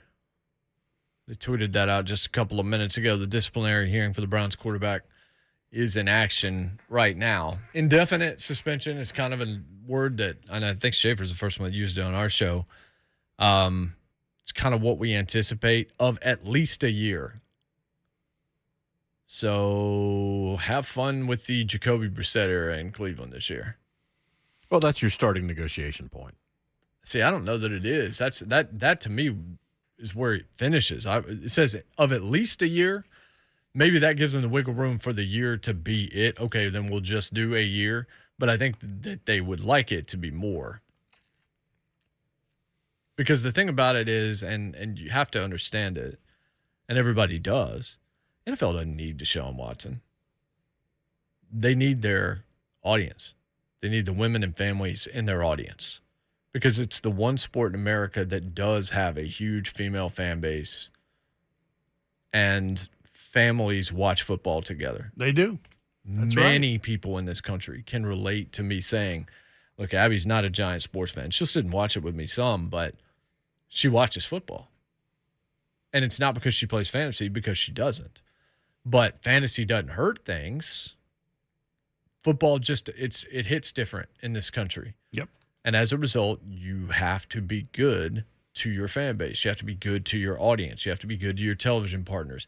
The NFL has a ton of power, but the NFL is still at the mercy of its audience. The audience stops watching football or gets disenchanted with the product, that's going to hurt the bottom line. And that, to me, is where, as great as Deshaun is on the field, they don't need Deshaun Watson.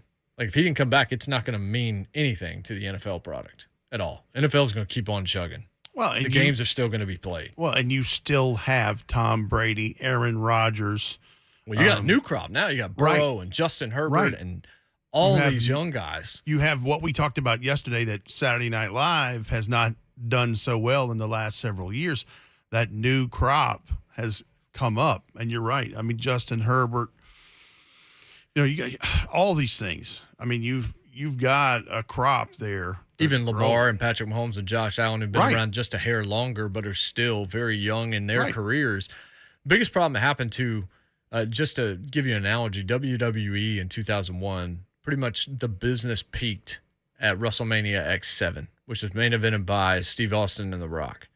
That night they turned Steve Austin heel, which turned out to be a huge mistake. Then they had that was the same week that they bought WCW. They botched the invasion angle and all of this. But one of the biggest and most accurate critiques of WWE business, especially at that time, was while they were rolling, they didn't create new stars. Eventually, Austin was going to have to retire. And it came sooner rather than later because of what had happened to him in 97, mainly with the Tombstone Piledriver gone awry with Owen Hart. The Rock was just such a force as an entertainer that he was going to be in and out. because he was going to start doing more and more movies, and there were going to be more and more things, and he wasn't just going to keep taking bumps his entire life. Who was going to replace those guys? Who was being groomed to replace those guys, or were you continuing to throw the same guys out there? Cena became a big-time star. Randy Orton became a big-time star. Batista became a big-time star. But it was right around that point in time where other people needed to compete with them that weren't necessarily household names in the moment so that you could create the next generation of WWE talent. A lot of what WWE began to do was grab guys off the indies and other promotions that had made some names and bring them into their developmental territory, and a lot of them squandered that talent after the fact, just being put in bad creative spots. The NFL is in that spot where they have their Austin and Rock. They have their John Cena, their Randy Orton. They have those guys. But they're also in the enviable spot of young guys that aren't being buried. They've got Joe Burrow coming out of a Super Bowl against Matthew Stafford, which is, old versus new, but you're great at the quarterback spot. And quite frankly, if you're good at the quarterback spot, your league is great. The NFL, as long as you've got top flight quarterbacks, and yeah, there's plenty of teams that have quarterbacks where you can look at it differently. But there have been a lot of eras where quarterbacking's been a lot worse than it is right now. I mean, you look at the East, you've got Josh Allen, and then you've got some high draft picks. We don't know what Tua is going to be and what Zach Wilson are going to be, but there's still intrigue around what they can be. And Mac Jones, he's a little bit boring compared to some of those names because he played all right last year. Then you got Lamar, and you've got Joe Burrow, and then, we'll see whatever Deshaun is. And then Pittsburgh's, they just drafted Kenny Pickett. You don't know what exactly that's going to be, but it's an era-changing move. Matt Ryan in Indy, Tannehill here, but you got Trevor in the division. The AFC West, we already know. The murderer's row with Russ, Mahomes, Derek Carr, and Justin Herbert. Dallas, you've got Dak. Giants, I don't think you got anybody. Jalen Hurts is still young, and we're trying to figure that out. You still got the end of Aaron Rodgers' career. And then you've got Justin Fields. If they actually knew what they were doing in Chicago and put somebody around him, maybe he could do something. We don't know. Jameis is not dead yet. No. Tom Brady is still playing football. Matt Corral, I'd love to see him flourish. Kyler's young. Trey Lance is certainly an intriguing prospect, if nothing else. So there's a lot of guys to like in the league at the quarterback spot. I didn't mention Deshaun because I'm not factoring him into this equation at least until 2023. But the point here is just this league is not determined by one guy. If Tom had retired, they'd have been fine. The Bucks might not have been fine, but the league would have been fine. Sure. It's not a one-man league. There was a time where it felt like it was LeBron and that was it in the NBA. We don't have that universe in the NFL. Deshaun Watson doesn't have enough power at his position because there's a bunch of other guys that are almost, if not better than he is. Yeah, and they just, you're right. They've created talent while they're on top and continue to churn that. So you go for a lengthier suspension because it's better optics when it doesn't really harm you at all. It's a win. Just for looking at it from a business perspective, I would go for a longer suspension because it's going to look like, all right, I'm really doing my due diligence here. I'm definitely not throwing this underneath the rug. I'm treating this extremely seriously. I'm trying to create an example here. I'm speaking to everyone in my audience. And it's not going to matter a lick when it comes to my bottom line as a business. And if the Browns get screwed in the process, then oh well. Well, that's your dumb tax. Yes. I mean, that's what that is. Yes. Correct me if I'm wrong. I think the only other current player that is under the same kind of suspension that we're anticipating that Deshaun Watson is going to get for a different set of reasons is Calvin Ridley. Mm-hmm. He's still suspended, right? He's suspended for the year. Yeah. I believe he's suspended for the entire upcoming season. And of the two of those things, it's hard to sell me on Calvin Ridley's thing deserving the same punishment as Deshaun Watson's. Well, and that's just that hardliner approach with where they are about the whole gambling thing. Yeah, integrity but and everything. The hypocritical part of it is that they have embraced that as multiple revenue streams. That's right. And so it looks different now. They've always had that stance on it. Because, I mean, back in the day, back before you and I were even thought of, Alex Karras and Paul Hornung were suspended for a year, two of the better players in the league, I think in 1963 for gambling. But yeah, Calvin Ridley is, that's a whole different deal. But he's the only other one that is suspended indefinitely. So, Mike DeCourcy, who we had on Friday, put out a piece about an hour ago. Magnitude of Brown's brainless deal for Watson coming into focus as hearing approaches. Happened during March Madness, so maybe that's why it's taken more than 3 months to fully appreciate the breadth of the Browns' brainlessness in executing a trade and sign deal for Deshaun Watson. More likely, it's because the NFL will commence a hearing soon with the quarterback. It is this morning. The league closing in on delivering a severe suspension sometime in the next week. It would have been one of NFL history's great gambles merely had the Browns traded 3 first-round picks and granted a salary cap stretching contract to a young quarterback who lived as if he were some sitcom come-to-life version of Carlton Banks. Watson has done nothing during his pro football years to convey that degree of innocence, even if the absence of a grand jury indictment dictates he cannot be found guilty of any offense. Earlier this month, his legal team settled cases brought by 20 of 24 women who had alleged he engaged in sexual misconduct while under contract to the Texans.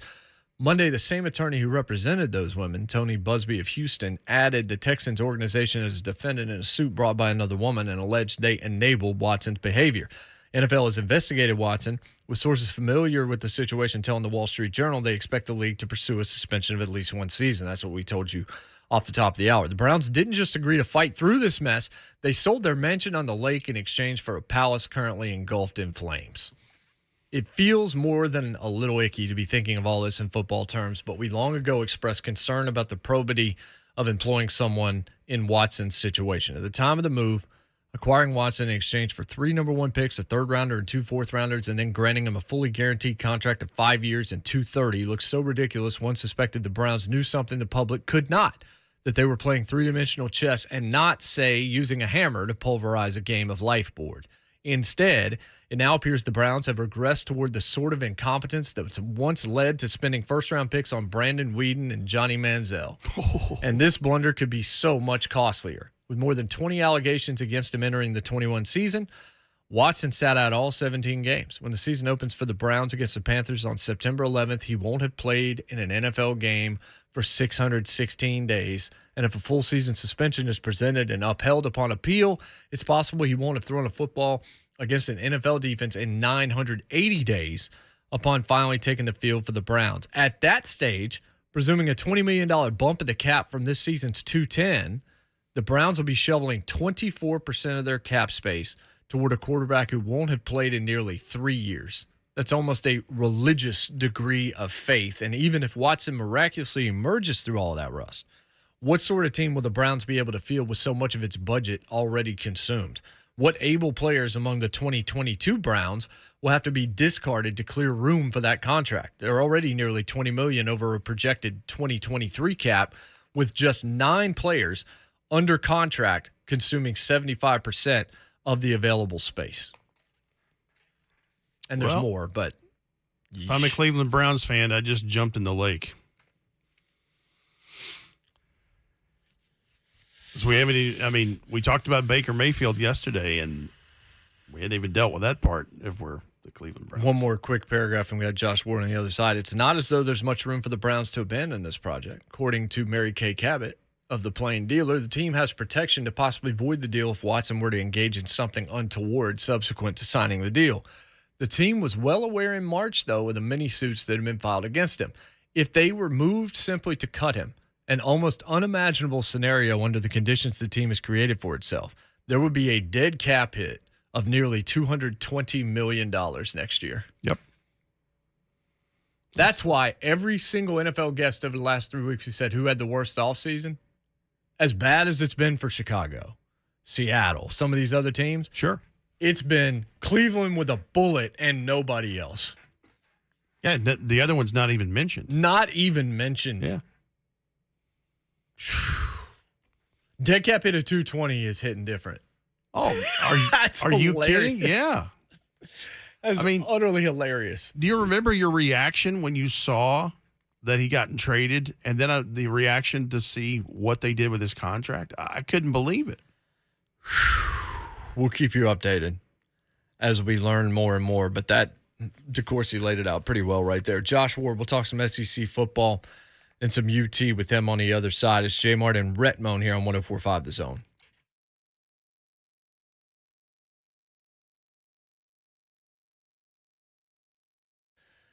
Hey, so your windows, if they're not right, you're paying too much for your energy. End of spot. I mean, seriously, that's really all I need to tell you. If your windows are leaking, that's structural damage, right? That's causing mold. Leaky windows, you get mold inside your home unnoticed. That's a big time problem. But the easiest thing to tell you is you know how hot it is. You know how hot it's going to be today. And you're just letting money seep right out of your windows if they're not taken care of properly. That's why we are so happy to be representing Window Nation here on J. Martin Ramon, trusted by over 100,000 homeowners with 10,000 online positive reviews. They've got custom window combinations, over 1,500 to choose from.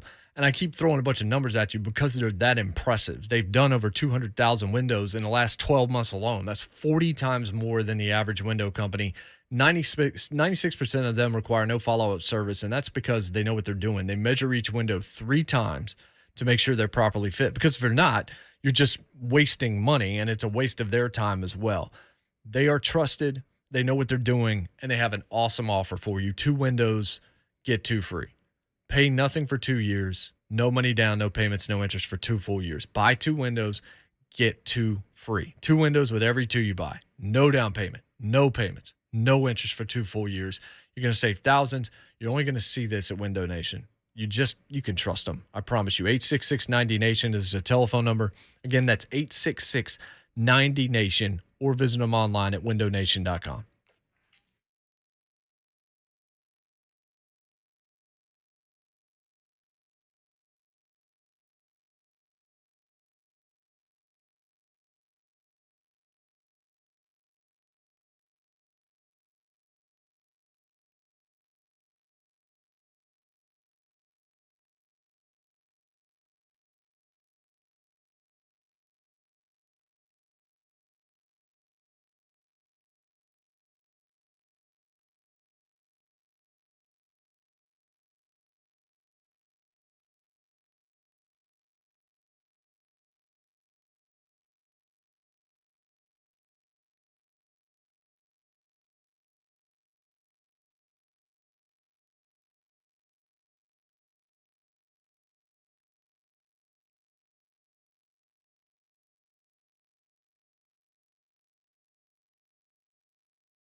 J. Martin Ramon, 104.5 Zone. Big guy is out.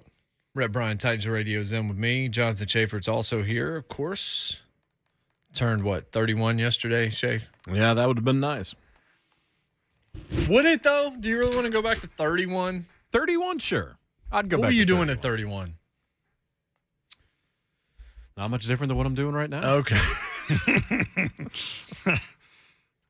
Thank you for attending my TED Talk.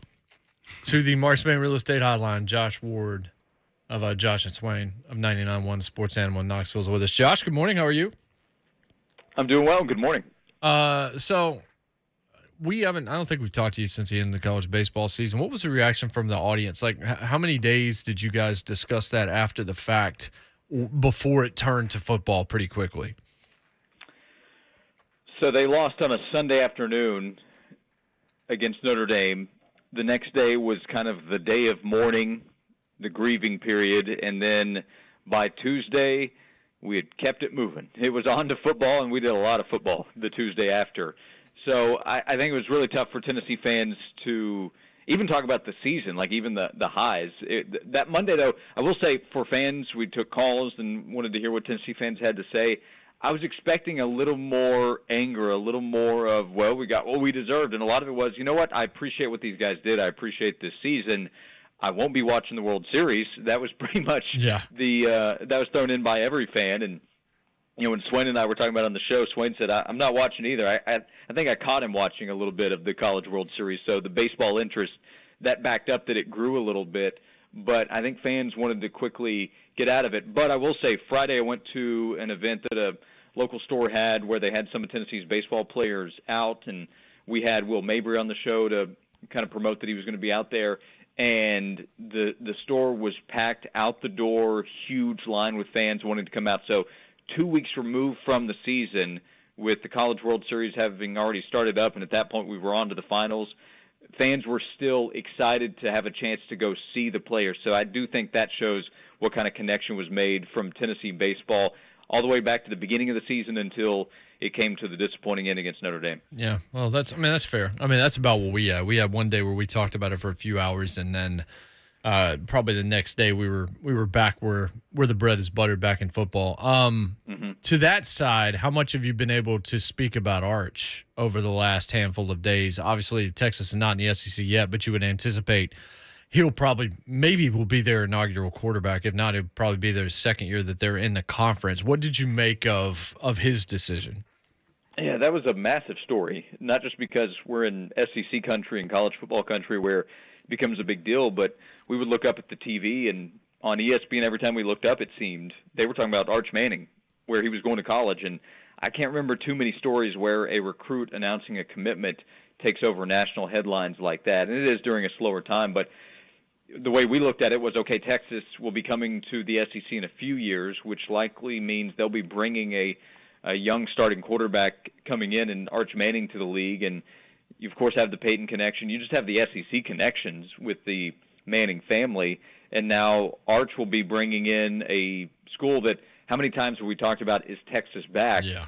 And this seems to be the first time that a lot of people say, okay, maybe they really can be back here. When Tom Herman was hired, I think there was some belief that could happen. And Charlie Strong, when he was hired, was well thought of. But when you come back to the personnel, this is that quarterback, even though they have Quinn Ewers, who's on campus right now. Arch Manning is the quarterback that I think a lot of people point to and say, okay, he's the real deal. He's what could right so many wrongs with the terrible recruiting stories that come with all the quarterbacks that they seem to not want in that state that go on and have success somewhere else, that this can be what fixes it. Now, also locally, there was the Nico comparison. So Tennessee fans, I think, are strongly on the side of, well, Nico's the better quarterback, not Arch, and time will tell who the better player is, but they're obviously in the same recruiting class. And now, hopefully, we'll get a chance to see them go up against one another in the whole which is the real UT battle, Texas versus Tennessee. We can also get which is the better quarterback, Arch Manning or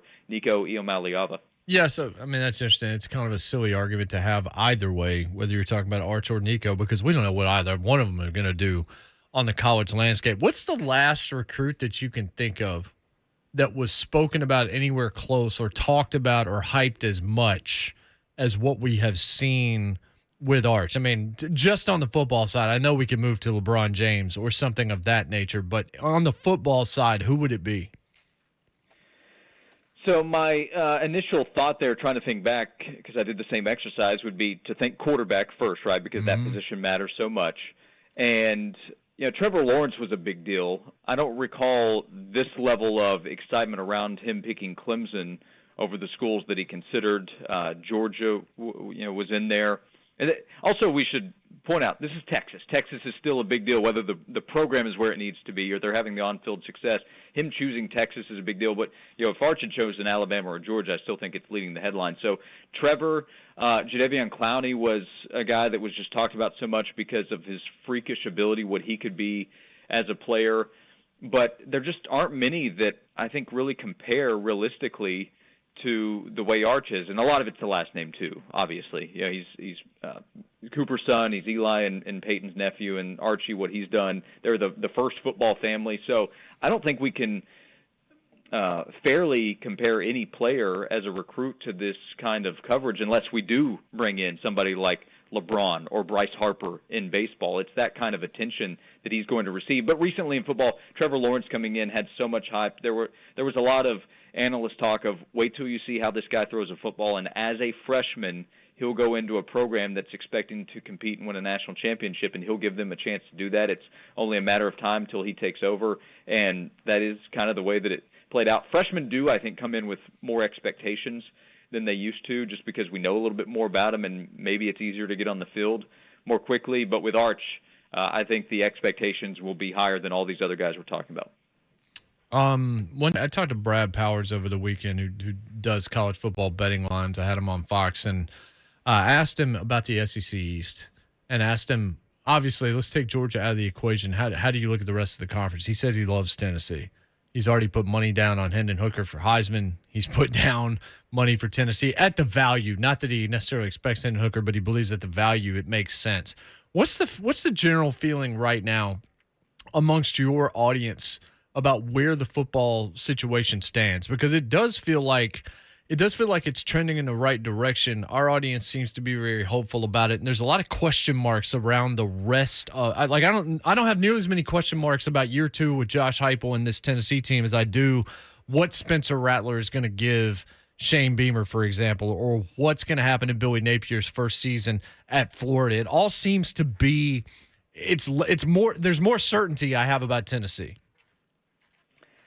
I sense a lot of that too, which I think if that holds up over the next 6 weeks, next couple months, then eventually that might start to allow some fear to creep in. Like, hey, is the talk too positive? That can end up being part of the conversation with Tennessee. But right now, I think if you bring up Tennessee, the conversation immediately turns to Hendon Hooker. That happened on our show on Monday. We were talking about Tennessee and the optimism and the potential, and it was, hey, they have Hendon Hooker in place. And think about the conversation, the off-season conversation with Tennessee for the last, 6 years. Go back to 2016 when Josh Dobbs was coming back for his senior year. It was extremely positive. Since then, there was hope, there was optimism that something could pan out, but it was all potential. It was potential with Garantano. It was a potential with Quentin Dormady. Remember when he was the guy, at least for a short period of time. And last year with Joe Milton, it was all potential. It wasn't what he had done at Michigan. This year, it's what Hendon Hooker did on the field for Tennessee last year, and his numbers were huge, and now he's getting preseason All-SEC talk. And the last half-decade, it has not been that. It's often been the opposite when we talk about Tennessee's offense. So with Tennessee's ability to score, which I think all agree you have to do if you're really going to compete with the best teams in the SEC or just in college football, you have to score points. And the belief is that Tennessee will be able to do that. I think it's almost just an assumption that Tennessee will be able to do that. I do still have questions on the defensive side. Can they rush the quarterback enough? Can they get third down stops? Can they get stops in the secondary? Because against Purdue, they could not. When they didn't have Alontae Taylor, now Theo Jackson is off to the NFL with the Titans. Those are key players to replace back there. They've attempted to do that through the transfer portal, and guys will have a chance to develop. But I still have a few personnel questions, and then there's some depth issues to get figured out as well. What are they doing there at tackle on the offensive line? So I don't think it's a given that Tennessee is the second-best team in the East behind Georgia going in, but I do think Tennessee probably has the highest upside among those teams, Tennessee, Kentucky, Florida. Richardson's a wild card. If he just explodes, then maybe watch out with the Gators. But I would say Tennessee ahead of Kentucky, Florida, and South Carolina right now. That's fair. Kennedy Chandler, what was your reaction to where he was drafted? Certainly he ends up in state, and that's good. That just makes the Grizzlies more rootable inside the state. And of course, he's a Memphis guy, and it all fits from that perspective. But it's hard not to think maybe he misread the room. That's what Mike DeCourcy of Sporting News told us on Friday on the program. It's just like, yeah, he misread the room in terms of where he could be drafted. He had the potential to come back to Tennessee and maybe have a Chris Paul-like sophomore season and put himself in a lottery with a draft that might not be quite as stacked as this one was, and instead he goes 38. Yeah, and maybe that's right. Maybe he could have come back for another year and seen his stock rise greatly. That certainly could be the case, and we'll never know. I look at it like this. Kennedy arrived at Tennessee planning to be one and done the entire time. His plan was to go to Tennessee, do the best that he could for the Vols, and then turn pro. And he did that. He was really good for Tennessee. You could tell how much he cared with the way he reacted emotionally after the loss against Michigan. He did everything he could in that game and in the SEC tournament to try to help Tennessee win. But he wants to be a pro, and he even said, I'm not going to grow in college. He's not going to get taller. And those questions weren't realistically going to be answered any better for executives next year. He could have gotten hurt. What if he doesn't come back and have a huge year? What if he comes back? Now, I know he's not thinking, hey, I'm going to shoot poorly at the free throw line again, but what if that does happen? His stock could actually potentially drop. The way I look at it is, obviously Kennedy wanted to go higher in the draft. He wanted to be a first-rounder, and I thought that he would, and I thought that he should, but he wasn't. But in that spot, drafted in the top 40 of the draft, and the Grizzlies trading for him, they've shown that they value him as a player. I think Memphis is a great fit. You have the hometown connection. I think it's a franchise that's in good shape with good front office management, a really good head coach. I like Taylor Jenkins a lot. He was just re-upped with his deal. And then the connection with Ja Morant.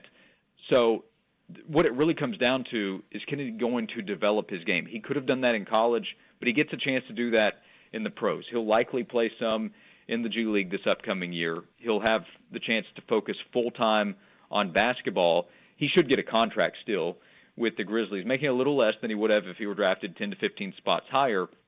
But then in a couple of years, if he has developed and the Grizzlies like him and he's playing good basketball, he'll get another contract and he'll have a long way to go. So there's no way to know what would have happened if he had come back to Tennessee. The Vols would have loved to have had him back, but he planned to be a pro the whole time, and I think he has a chance to have a really good career in the NBA. I don't think being drafted 28th or 38th changes anything about his potential in the league. Josh, you spoke about the upside of the football program and kind of it trending in the right direction. They're going to have a much nicer Neyland Stadium to play in the future. I saw the artist renderings of all the renovations that are going to be done, I think, by 2026. What can Vols fans expect to see new at Neyland Stadium going forward? Yeah, they are going to try to change the overall fan experience to just make it a nicer time in the stadium. I think number one thing we've heard over the last several years that fans want to see, we hear about Wi-Fi. Well, that was number one in one of the bullets they put out of what's coming. And that is not an easy project, by the way. This is not just putting up a booster mesh system in your home. This is trying to build Wi-Fi around Neyland Stadium, and that can't be easy. So you'll have that. It'll be slightly smaller. The VOLS letters, so the look of the stadium is coming back, and they'll have two sets of those up on the stadium. So that will be great. But I think it's, a lot of it's modernizing, and I still wonder long term, are we talking about a lower capacity? The capacity right now would be over 100,000. I don't think that should be the priority at all. I think it should be more about how nice the stadium is, maybe more suite opportunities, so higher priced areas that are of great value so you can get money that way. But it's been really difficult, almost impossible at times for Tennessee to fill up the stadium at a little more than 102,000. So just under 102,000, I don't think will change that. What has to happen is Tennessee needs to compete for championships, I guess, to give yourself a chance to fill that place up. But, yeah, it's about modernizing the stadium and I think making the experience more enjoyable no matter where you're sitting. One of the biggest complaints that we've heard so far is, okay, seating's changing for some fans who have been in the same spot for a long time, and for some of those fans, price is going up as well. So I think if you poll Tennessee fans that have been going to Neyland and at least hope to over the next 5 to 10 years, you kind of find a split of some fans are happy with the changes that are coming and some are really unhappy. We took a call on Friday when they announced the renderings and said, yeah, I gave up my tickets for the first time in a long time because they're moving me and my family where we've been, and we didn't do anything. We've paid a lot of money for those seats. So you're finding a split reaction from fans, I think, on it. But in the end, I think the stadium's going to look terrific. It'll be more modernized, and multiple jumbotrons, I think, will make it an experience that you would expect to see in the 2020s, 2030s, and beyond. Josh, how many angry phone calls did you take about Brian Niedermeyer's tweet about Carnell Tate picking Ohio State? We didn't take any happy calls. I'll tell you that much. Yeah. Fans not happy. Now, certainly if you're in the online community, the Vol Twitter community, I think they kind of band together as they do most often when these stories come together. But, yeah, we talked about it. And did you have Brian Rice on? He was pretty fired up about it on the show before us on the Eric Ains show. So, yeah, but I feel like every few weeks somebody's just kind of added to the list of either Vol Twitter rivals or just, the list, who's on the list now. And at one point I think it was just, okay, you tried to do what you did to get recruits and we'll just go our separate ways. But now Brian Niedermeyer, forever probably, is on the list of Tennessee fans. Yeah, one day we'll just have you on and we'll try to put that list together. Like during a segment. We might actually need you to come in studio and do an entire show though, because that list is growing exponentially. Yeah, I was going to say, just booking out a segment, we're going to miss that stop set. So, yeah, we're open up some time if we're going to the quote list that Tennessee fans. The baseball season provided a new page to fill out. No question. Josh, we appreciate it, brother. Thanks so much. You got it. Thanks a lot, guys. Indeed. That's Josh Ward. Putting that list together, this is the time of year to do it. The season of lists. The Vols hate list, Vols Twitter hate list, and Titans Twitter hate list. How much of that is a Venn diagram with the overlap in the middle? Oh, there's a big middle section there. I just saw a pretty good list that PFF's put out in the top 10 AFC secondaries. Did you see that? Oh, they've done that one. The linebacker's the last one I saw. Yep. Interesting. Titans are in it. Interesting. We will talk about that when we come back then. How about them apples? You like apples? How about them apples? How about them apples? Brian Niedermeyer, man. All I saw was one response to, and I was reading it in an article just to see what people thought of it at the time. And it's just Ronald McDonald going with the M. Never going to die, folks. J. Martin Ramon, 104.5 The Zone.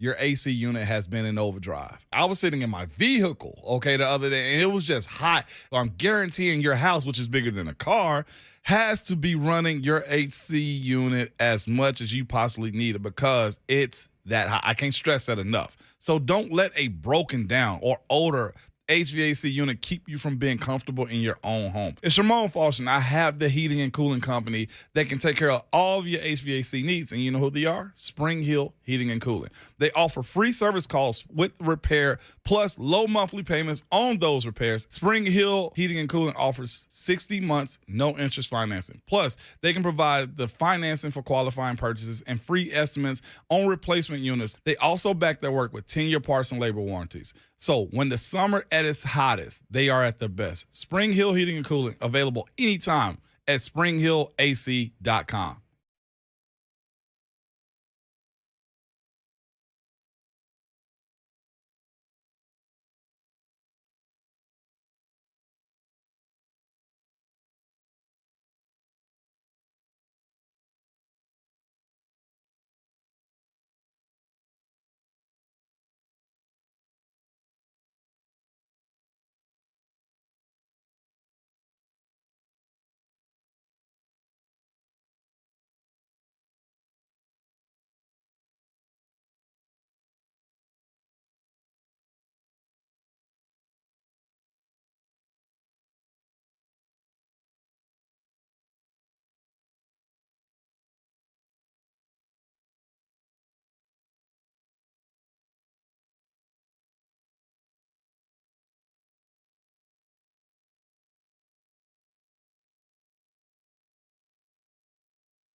Motley Crue and Def Leppard bring their stadium tour to Nissan Stadium June 30th, just a couple days away. Special guests include Poison and Joan Jett and the Blackhearts. Listen to 3HL for your chance to win tickets to that show.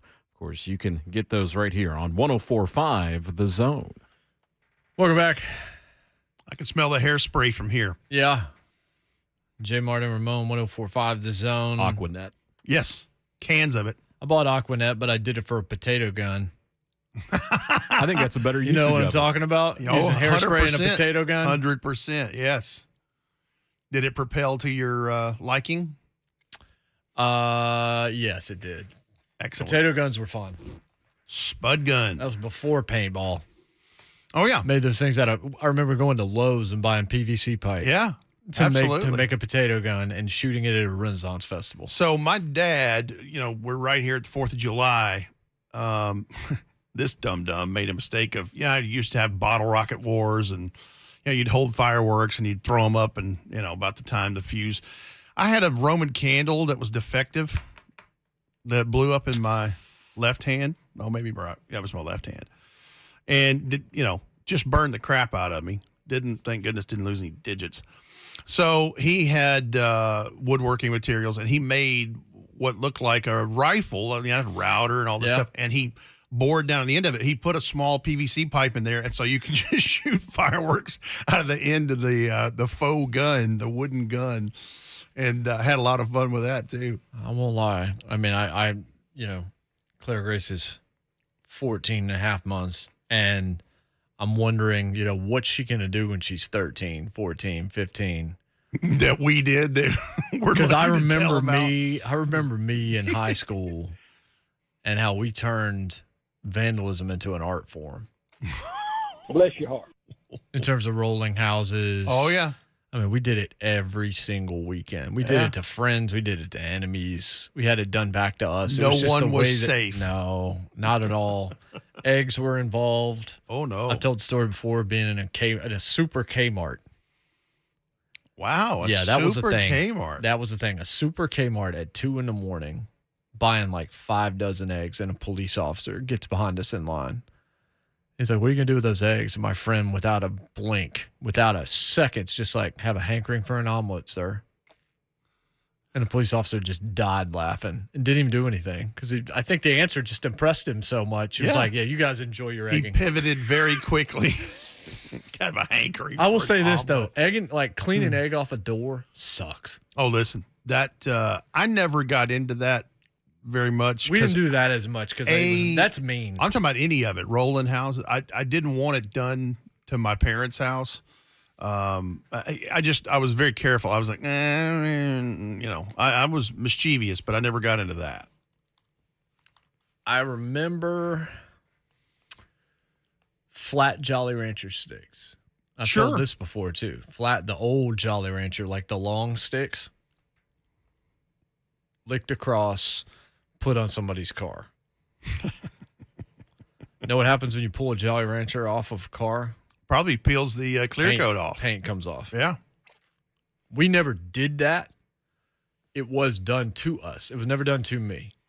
Worst to me was like whipped cream, chocolate fudge, and urine on my car once. Oh, great. On my 84 Camaro with the gray fender. It was a white car with a gray front fender because I wrecked it within a month of getting my license. Again, what is she going to do?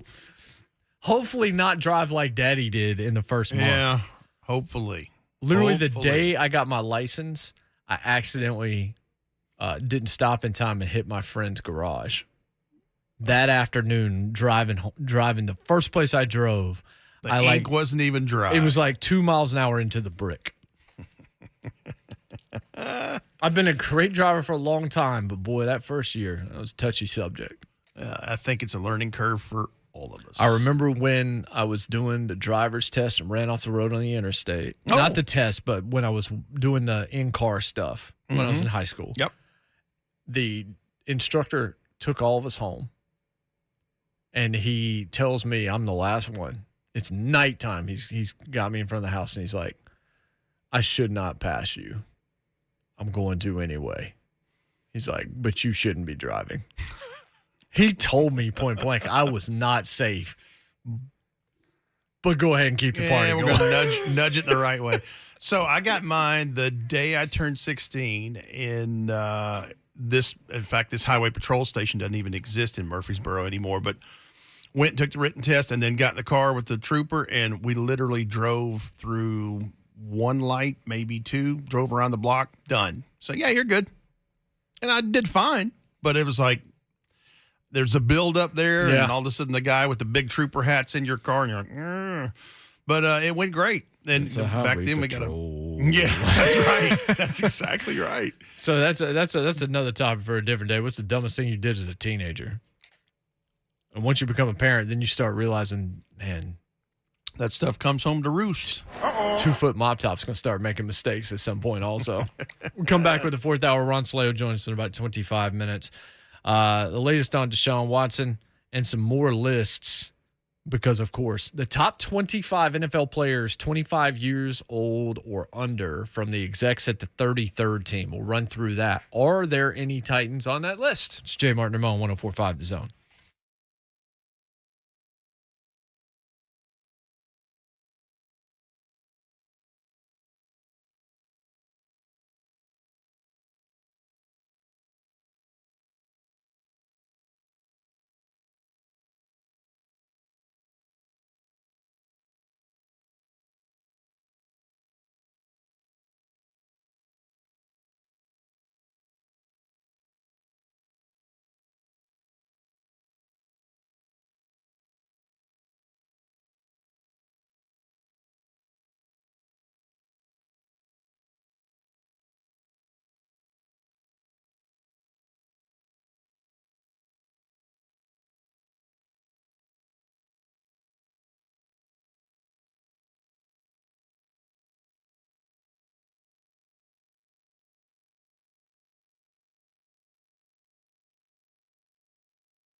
9:01, good morning. I'm Jonathan Schaefer. To the association, Kyrie Irving opting into his $36.5 million option with the Brooklyn Nets for next season.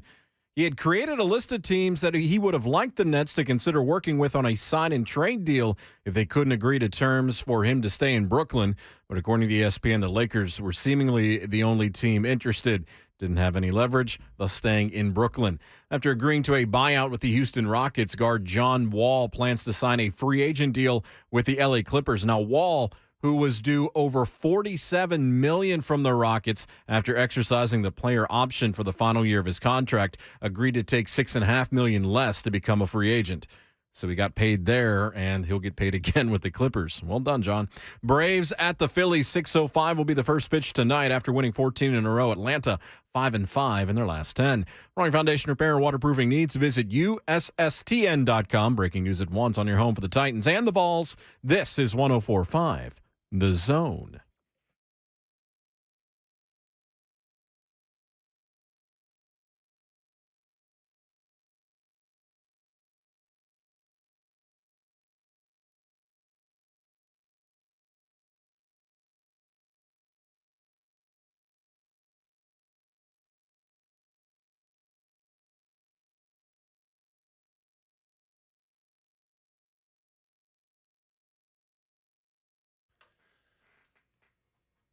What's happening? Welcome in. Fourth hour of the program here on this Tuesday. It is J Mart and Ramon. Ramon will be back Friday for a day, then it'll be back Wednesday for a long time.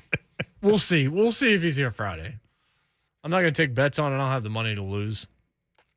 But yeah, I'd lay odds that you get the email. Well, the big man's decided to take that day yeah, off. we'll see. But hopefully he's enjoying his time on the West Coast. Ron Slay will pop in the next segment, hang out with us. Red Bryan is here of Titans Radio. Jonathan Schaefer's here. I'm Jason Martin at Red B, Tennessee, at Schaefer on Sports, at J-Mart Radio, at J-Mart and Ramon. It is open season now. Schaefer just keeps sending us articles of people just annihilating the Browns. Yeah, everybody's they're coming on a after the spit Browns over right an open now. flame. So here's one thing I do want to point out about the Browns. Last time I checked, they weren't the only team that were kicking tires on Deshaun Watson and trying to woo him to go to their team. Miami Dolphins. Miami, Atlanta. Yep. New Carolina. Orleans, Carolina. Yep. Because the article came out by somebody that Carolina had been working on it for over a year. Yeah, over a year. That's right. The Browns won, in air quotes, the Watson sweepstakes. And just like we talked about in the first hour, maybe it's the Publishers Clearinghouse. They had to leave the prize behind because they couldn't afford the tax. In this case, it's a dumb tax, and it's going to cost a lot of money. Every indicator from every article is NFL at least a year is what they're looking for. That's what I think it's probably going to be before he gets to apply for reinstatement. But I think the biggest thing is it's going to have been almost 1,000 days since he's played. Yeah, because January 3rd of 2021, week 17 of the 2020 season, against the Titans in Houston was his last game. 365 yards passing, 3 touchdowns, 1 pick. Titans win that day and win the division, and that's the last time he's graced the football field. That is a long time. Longer than you think, and then you hear how many days it is. It's just like, good grief. What are his skills? Maybe they're great. Maybe he's going to have an unreal career after that point in time, whenever it is he's cleared to come back. But I do think it's interesting. Like, how many organizations are now just very happy they didn't get the guy, that he ended up deciding to go to Cleveland? Because Cleveland is just being brutalized and pilloried, and deservedly so. But really the only reason they're being pilloried is because they made the deal he took. Oh, yeah. I mean, they doubled down on it. For sure.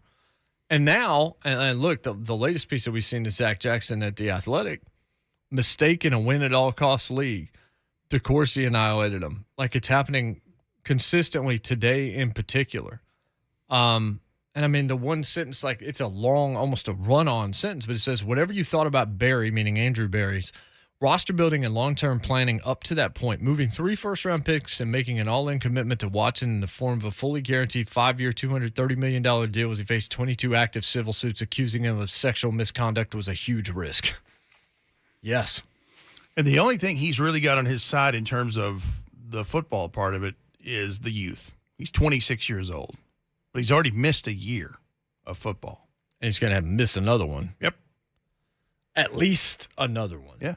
And so the Browns, who are paying guys, they've got Clowney back. They've got another year of Myles Garrett getting older, another year of Nick Chubb getting older and having more run on those tires, and how much cap space is taken up by Deshaun Watson because of the fully guaranteed money and all the other stuff that goes into it. It's a house of cards waiting to fall. I saw we joked about this last week. There was somebody in one of the Browns like Reddit threads or something that said, man, we are playing 10D chess here because all we're doing through this whole process is making sure we're ready for Arch Manning in 2025.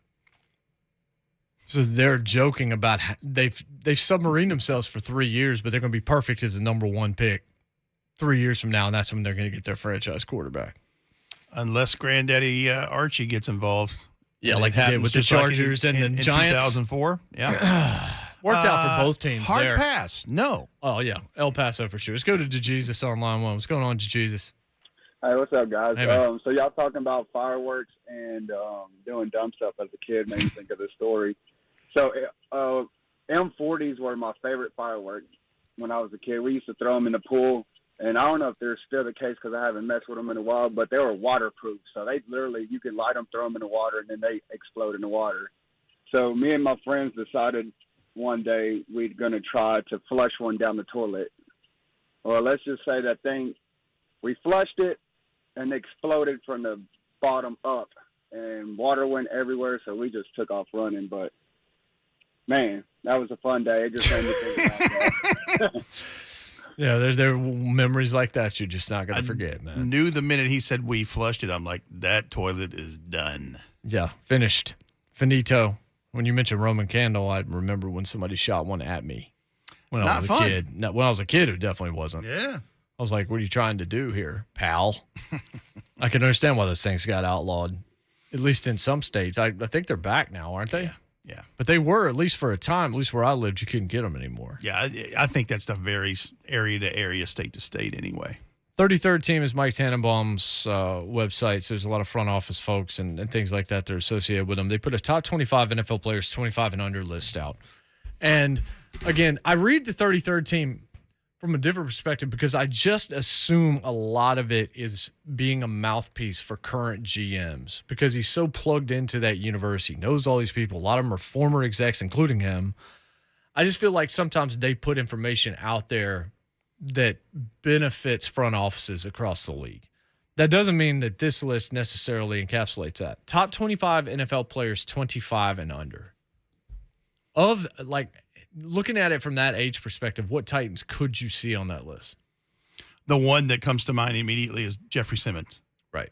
And I'm not saying no one else deserves to be on that list or whatever, but he'd be the one. Okay. So we both kind of found this. We found it independently. We found it around the same time, just not on the list. That's correct. And so I said to you, because we were looking at it during the break, and I was just like, well, who would you take off the list to put him on there? Because the list is this, and it's 1 to 25. It is ranked.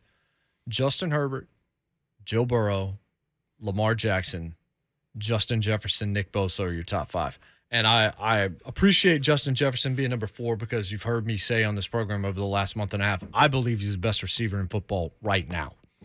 He's the guy that is going to carry this into the next gen over all of these guys. As much as you might like an AJ or a DK or anything, I think Justin Jefferson, when you go look at Justin Jefferson's numbers, I couldn't believe what he had done. And it just goes to show Minnesota kind of being out of sight, out of mind. You just didn't realize he had a 1,700-yard yeyer and a 1,400-yard year. He's over 3,000 in his 2 seasons in the NFL. That's just stupid. I don't even know what to say. So it's Herbert, Burrow, Jackson, Justin Jefferson, Nick Bosa. 6 to 10 is Jamar, Kyler, Micah Parsons, Tristan Wirfs, and Jair Alexander. 11 is Fred Warner, Jonathan Taylor, Rashawn Slater, who had a really good year with the Chargers, Minkah Fitzpatrick, who just got the bag, and Derwin James, who's dealt with injuries but is a stud, also a Charger. 16 to 20 is A.J. Terrell. 17 is A.J. Brown. Denzel is 18. DK is 19. Patrick Surtain, coming off a great rookie campaign in Denver, is 20. And then CeeDee Lamb, Max Crosby, Roquan Smith, Devin White, Jalen Waddle round out the 25. So I said, who do you take out to put Jeff on this list? The only name that really jumped out immediately to me was A.J. Terrell. And that may be biased because I just didn't watch enough Falcons football. Because his numbers, he certainly looked good. He had a nice year. He had great 51 2021. tackles, a forced fumble, a quarterback sack, and 3 picks. And that's in year 3. And, that's really good considering where he's playing. He would be the one I would consider, and I think you made a valid point with Jalen Waddle in Miami, just because they haven't done enough yet.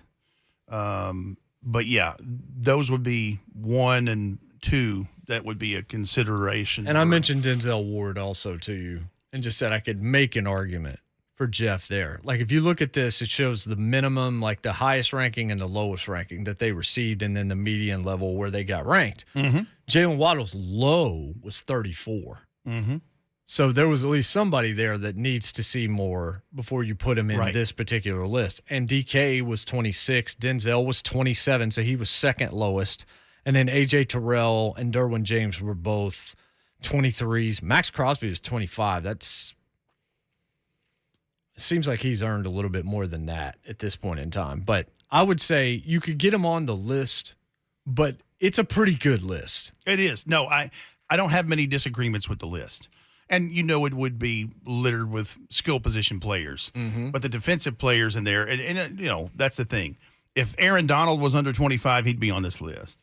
But that's why I think Jeffrey Simmons should be on this list. Yeah, look, I absolutely agree with you. I think he should too. I do think that when I first saw him, like, how's he on the list? How many guys? It's not that many guys. No.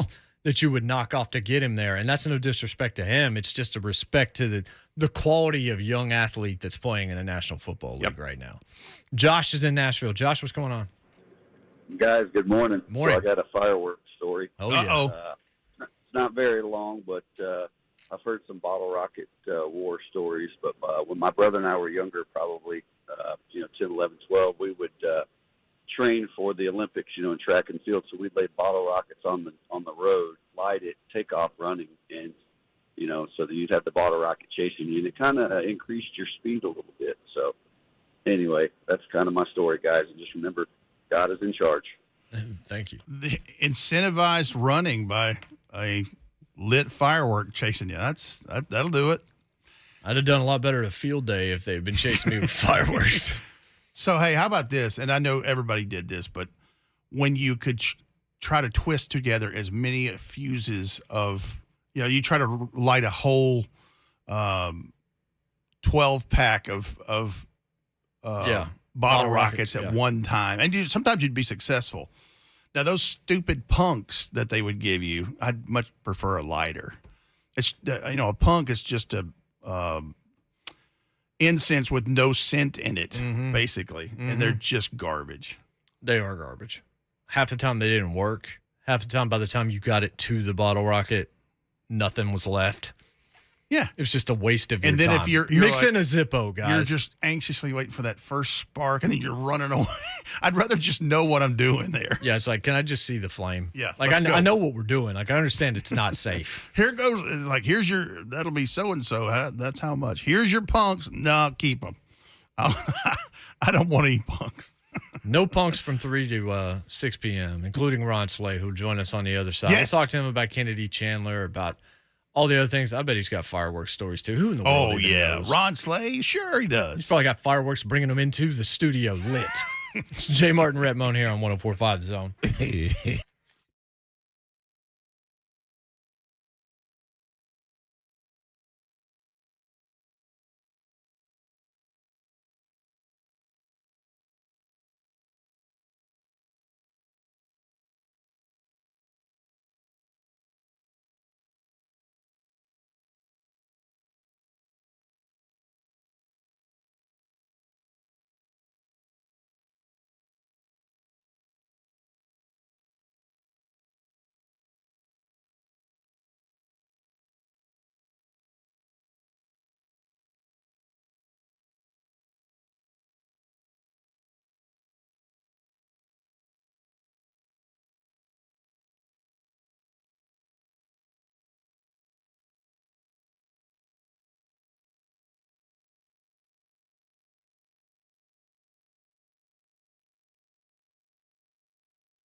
Welcome back. It's Jay Martin and Ramon, 104.5 The Zone.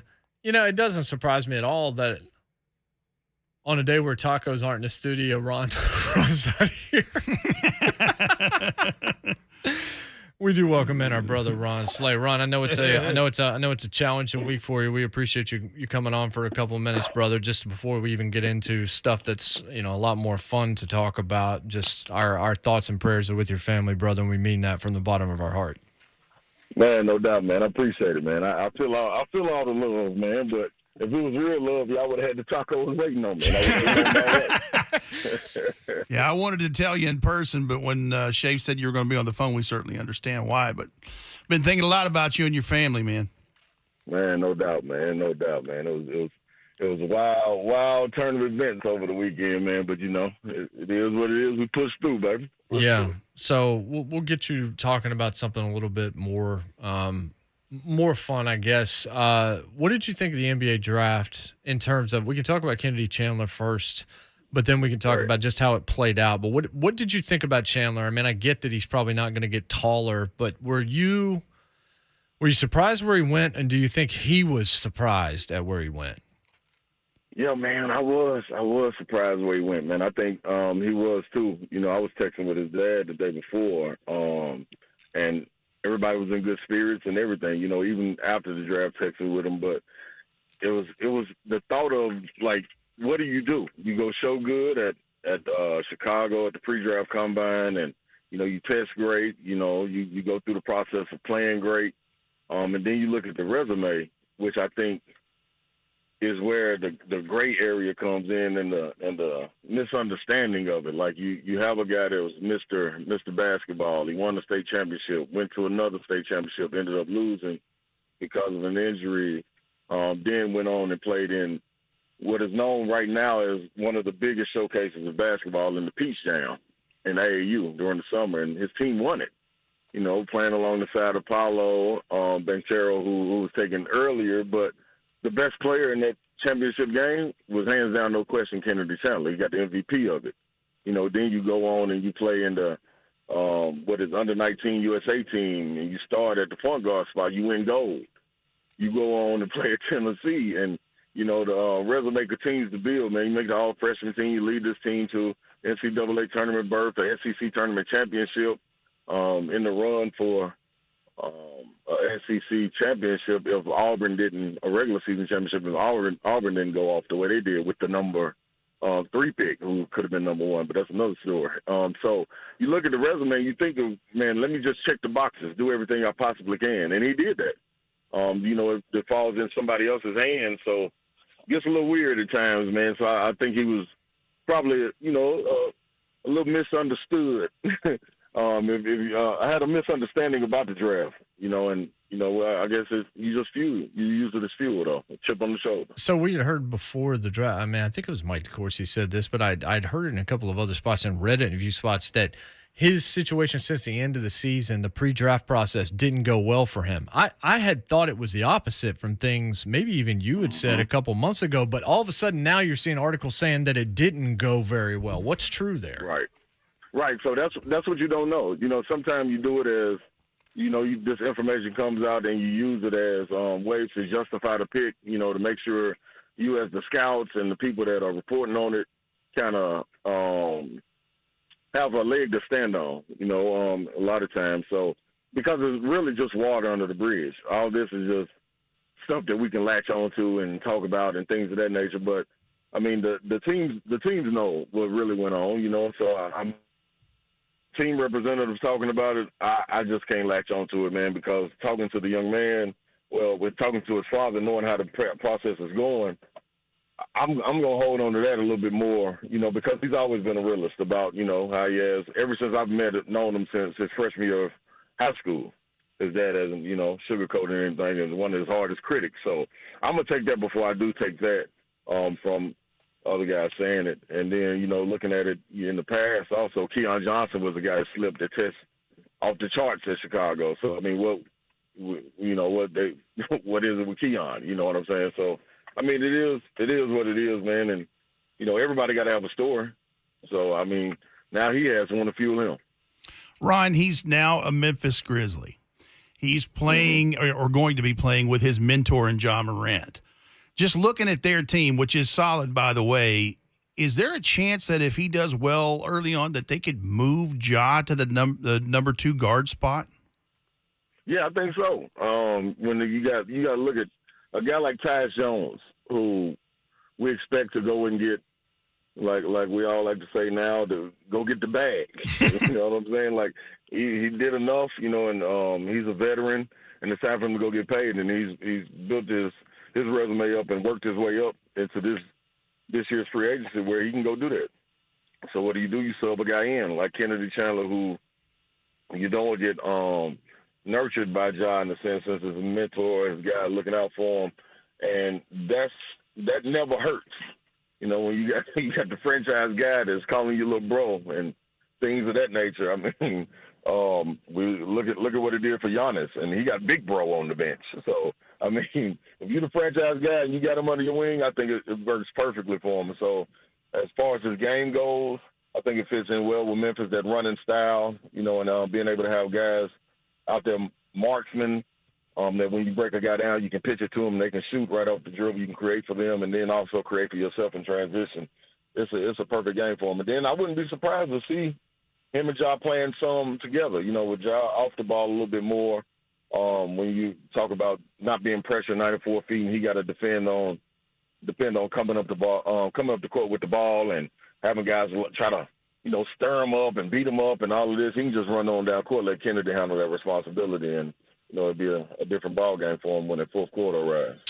Banchero, Chet, and Jabari. How surprised were you in the order, and do you think the Magic did the right thing? I mean, if you ask me in the beginning of the season, I'm most definitely saying any of these guys can go one. And I think it was close to that towards the end, but I thought Jabari, man, in my opinion, solidified himself as the number 1 pick. I did think Chet also solidified himself as the number 2. I didn't think Paolo did enough for me in the second half of games to be picked as 1. I mean, you know, I don't even really know how I have this discussion between 3 and 1. You know what I mean? It's right. all great. But, yeah. You know what I'm saying? If we nitpicking at it, though, I would be like, man, Jabari would have to be number 1 for me just because of what he can do on both ends of the court, man. And when you needed that shot in that second half, when there was 4 minutes left in the game, man, you could actually ride the hot hand or the cold hand in Jabari because he was going to get a shot made that was going to put you in the lead or – in those waning seconds, man, be able to close the game out for you. But Chet's a unicorn, man. I think he was perfect right there, too. Paolo, when you look at it, man, and you talk about the inner workings of guys and relationships with teams, the second person that Paolo hugged was Mike Miller. And Mike Miller just became an agent. You know, he was the draft pick over Orlando from that area. You know, so, I mean, like, you know, it kind of went hand in hand what was going on behind the scenes. But for Orlando to pick a guy that they never have worked out, that's all about relationships. So I think Mike Miller had a lot to do with that, pulling strings behind the scene. And, you know, they trusted him. So now they got Paolo, and now they got to live up to the billing. Next year's Vols team, I saw John Rothstein this morning say that Olivier Nkamhoua and Tyreek Key both fully cleared per Rick Barnes for basketball-related activities. What is this team looking like next year? I looked at an early mock draft because apparently I hate my life, and I noticed that there's another Tennessee player in the top 20 in terms of early mocks. What are we looking at right now for UT next year? Man, the funny thing is, man, like with this transfer portal and things like that, man, you get guys transferring in and out. And Tennessee has been victim of that and also found a way to bounce back using the portal, man, and still be able to go recruit guys. And like we talked about earlier with those relationships, man, it's the same thing with the staff that he has. Coach Gainey and Coach Claude all have relationships with these guys in these grassroots programs, man, and they're coming in and they're going to get a guy like Phillips, man, who can come out there and fill it up and, you know, be on the wing and, again, potentially have a top 15 pick out there on the wing, you know.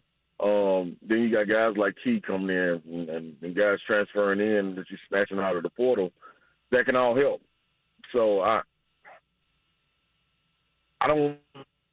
We keep saying going into it on paper, it's an Elite Eight team. You know, you brought everybody back. You know, but Kennedy Chandler. You know, in the starting five. I mean, and Forky, who was out and in. You know, but you can depend on Euros. You can depend on Kamar. You can depend on Adu to get a little better, and then I think it's finally an opportunity and the stage is set, if healthy, for Josiah Jordan-James to take that step that we thought he would take when healthy in his freshman year. We see blips of it on the radar, but now it's time for him to be able to wear the target on the back, man, and lead this bunch along with Santi, and then you got guys like Ziegler. You know, Meshack will have another year under his belt. And one thing about Coach Barnes, man, what he loves is athletic, tough wings that really can play multiple positions and are grinders. You know, he as much as he loves the Kevin Durant's 5-stars, he'll take people like that all day long, you know. So, but you got to have that guy that's going to be able to ride you on into that Elite Eight, Final Four. And he has potential from freshmen like Phillips and, you know, these transfers and so forth and so on. But Josiah's the guy, man. So, yeah, the starting lineup that I'm seeing is Zakai, Vescovi, Julian Phillips, Triple J, and Olivier potentially being your starting five. ESPN's got them preseason ranked in the number 13 right now. So they're definitely in the mix. So here we go again with some hype surrounding this basketball team. Eventually, it has to pan out. I mean, it doesn't have to, but eventually you got to hope it pans out. Yeah, you do. And, man, the whole thing with it, Jay, man, and this is, you know, sitting my orange tinted glasses down for a second, like is if it doesn't pan out, you start to ask yourself, what are we looking for? You know, what are the expectations? Is it just to get to the tournament every year? The challenge for the SEC regular season championship, which we're doing. Now, tournament championship, you know, you've been there to the finals twice. You know, you won one. Keep creating a buzz, like you said, leading into it. But, man, is it okay because you haven't in the past had a guy to take you to that Final Four? You know, Bruce Pearl I believe, was on his way, but we know what happened with that.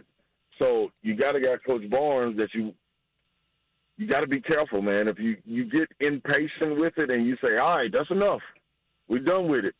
I've been a part of that program, man, when it's, you know, we got it rolling, winning SEC championships and in the tournament every year, and you got a good coach doing it, and all of a sudden, because you get a little unhappy or a little impatient, you take the guy out, and you bring in Buzz Peterson, and you set it back again. Then you finally get a hold to a Bruce Pearl. You start winning.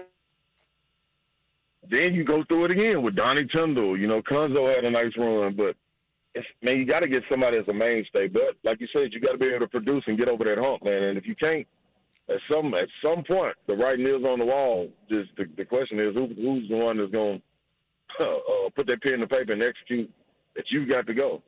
I wouldn't feel comfortable in doing that. Right. Yeah. I mean, look, we wanted to, because the Rick Barnes narrative is always out there.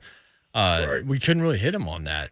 Not in the NCAA tournament this year. It's like eventually guys got to make shots, and they just flat out didn't make shots, and that's why they got knocked out of that tournament so fast. That had nothing to do with coaching. You can't coach the three to go in.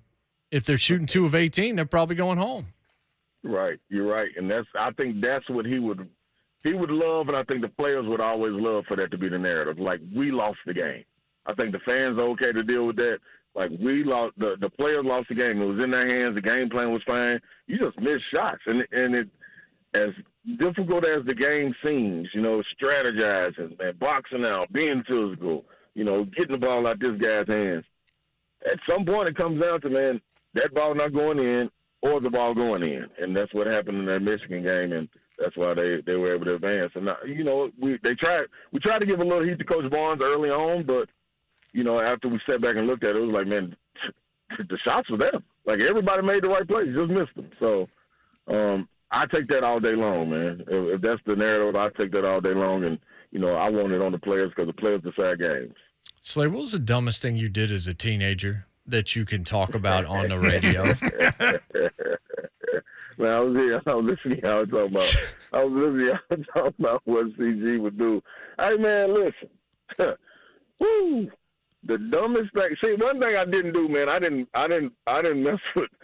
I didn't want to vandalize or steal. Like those are my two no-nos. Like you can't do. You know what I'm saying? But everything else, I mean, that was kind of fair game. What was the dumbest thing that I did, man? Okay. So,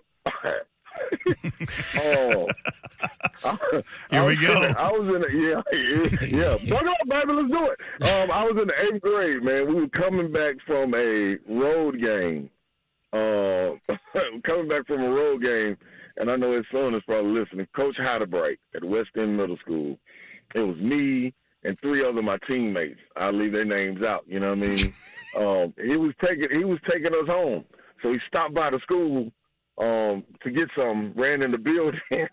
They ran in the building, and I was sitting in the passenger seat. The other 3 guys were in the back seat, and he left the car running. But you know how coaches are, man. They got relationships with kids. They let you listen to your music that you want to listen to. And so we were listening to some music, man. It was a rapper, Cool Daddy Fresh from North Nashville, man. We listening to him, and we were hyped. And he was playing the song, and on this point in the song, you're supposed to be driving the car. And we had a thing called cocking it. So no cars are in the parking lot, mind you. But when that song came on, I was like, dang, man, boy, what coach at, man? We ought to have him. Man, we ought to have him here listening to this and driving the car around the parking lot, cocking it.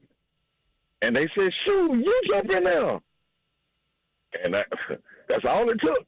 That's all it took was them to say, you jump in there. And guess what? I jumped in there. Man, the man had a stick. And I don't know driving a stick. I just seen it. You know, games and stuff like that. So I put it in first, and we get to going, and it's rolling. Then it jerked because I took my foot off the clutch. I don't know this at the time. Took my foot off the clutch, woof. And I thought, man, the car messed up. You thought you broke it? It was over. Yeah, I thought I broke it. There you go. So we all got out the car, and we always used to walk to school anyway. So we took our running, man. Like we wasn't going to end up having to go back to the school or anything. So we left the car just sitting there with the doors open. Next day we come back to school. Coach Heidebright said, "Hey, you guys, was somebody chasing you? You just jumped out and left the car? Was somebody? What was going on?" I said, "Coach, man, I don't know, man. Everybody just ran, so I just ran too." You know, and he knew exactly what it was, man. You know, we didn't know how to drive a stick. We thought we messed it up. You know what I mean? So later on, he had told me in that school year, he was like, "Man, you know you didn't mess it up, man. You just popped the clutch too early. you didn't drive." He was like, "Man, I knew exactly what happened because for all 4 doors to be open, like, what's going on here? Nobody's here." And the car was a few feet from where it originally was. Exactly. With the keys still in it, like, the silliest part was if somebody would have came and took it. Then it really would have been looking stupid. But, you know, so that was the craziest thing, man. It's a lot more stories. Oh, yeah. I think go right off. Luckily, weekly, we get to don't unpeel. do that. When you park, kids do not do that, man. Leave the car alone. Just sit there in your seat. Bob your head. Just chill. Relax. You and cars, man. You got a car disappearing. Yeah. After your paper route four went wheels awry. is four kinds of trouble for None you. of your cars have roofs. Like, yeah. And now you got this, too. Like, I don't know about you, Ron. Hey, man, listen, the best thing for Mason and Alice and them to do would give me a chauffeur, man. Give me a chauffeur and everything will be fine. We don't have to worry about nothing. That's well done. I like that he's basically saying, "Hey, reward me for my incompetency of taking care of a vehicle." That's what heck If you want me to well stew, done, Ron. yeah, that's solid great. work right there, That's Ron. a good Good scam. pivot. Good stuff, I'm just Ron. saying, man, spend it how you want, man. This is how it come out. Do what you want with it. Ron, we'll let you get to the business at hand, brother. Again, our thoughts are with you and your family, man. Always. No doubt, fellas. Love y'all, man. Yeah, man. You too, brother. That's Ron Slay. Every Tuesday in 4th hour, it becomes story time. Him and his cars, you're right, though. I mean, wow. There are car stories for days. I'm sure there's been Costa Rican monkeys in a car at some point. I could just see him, though, 8th grade him, thinking that he popped the clutch and he thinks he has just obliterated I the screwed car. up a clutch and I thought it was the end of the world because it's not. It feels like you've done something horrendous. The car is bucking like a Bronco or whatever. Yeah, and it's not a Dr. Dre video. Like this is No, not there's hydraulics. no hydraulics. No. Involved in this situation. There's no gin, no juice, no hydraulics. There could have been juice. I mean, he'd like to go to the corner store and get those the barrel drinks. Yeah, sure. Those were money. Absolutely, they were. They're still sold, but they are just walking sugar cubes. Well, they don't walk, but they are sugar cubes. 615-737-1045. Tomorrow we'll get dumb things you're willing to admit from your teenage years. We'll get you the latest on Deshaun if there's anything new there, and take one more look at the headlines when we come back. It is J Mart and Retmone here on 104.5 The Zone.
J. Martin Ramon, 104.5 The Zone. From page 2 of the petition filed on Monday from Tony Busby toward the Texans, it is now known that in many of Watson's multiple massage interactions, more than massage therapy occurred, indeed with at least 30 different women. The more that occurred included unwanted sexual advances and outright sexual assault by Watson. Each of those 30-plus women, most of which are complete strangers to one another, experienced strikingly similar conduct from Watson. Why did I read that? Because we've been told it was 24. And that complaint towards the Browns says over 30 were sexually assaulted or were victims of unwanted sexual advances from Watson. 24, and we still have more potentially to come. Well, 24 that filed. 20 that have settled now. One that had filed, but pulled back. When was pulled back, so it was reasonable to think that there were others who decided not to file. But it's also reasonable to assume more could come. Yep.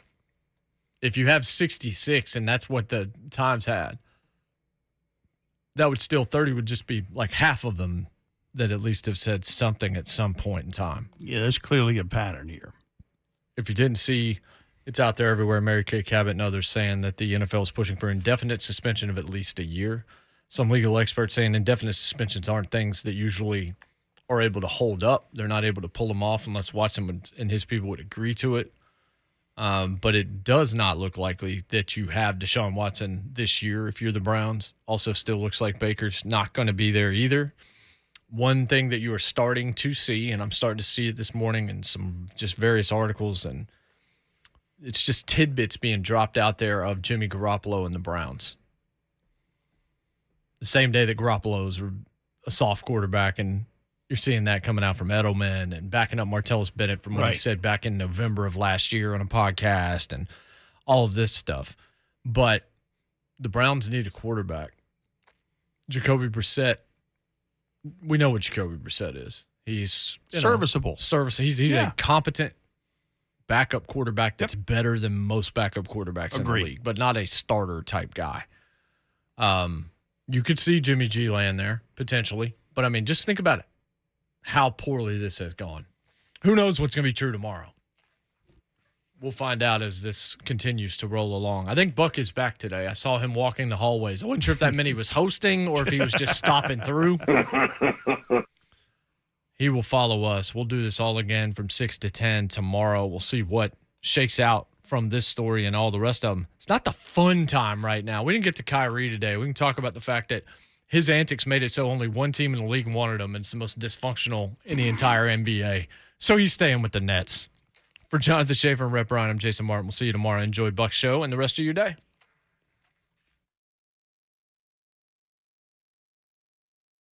Twitter fingers. Can you believe it?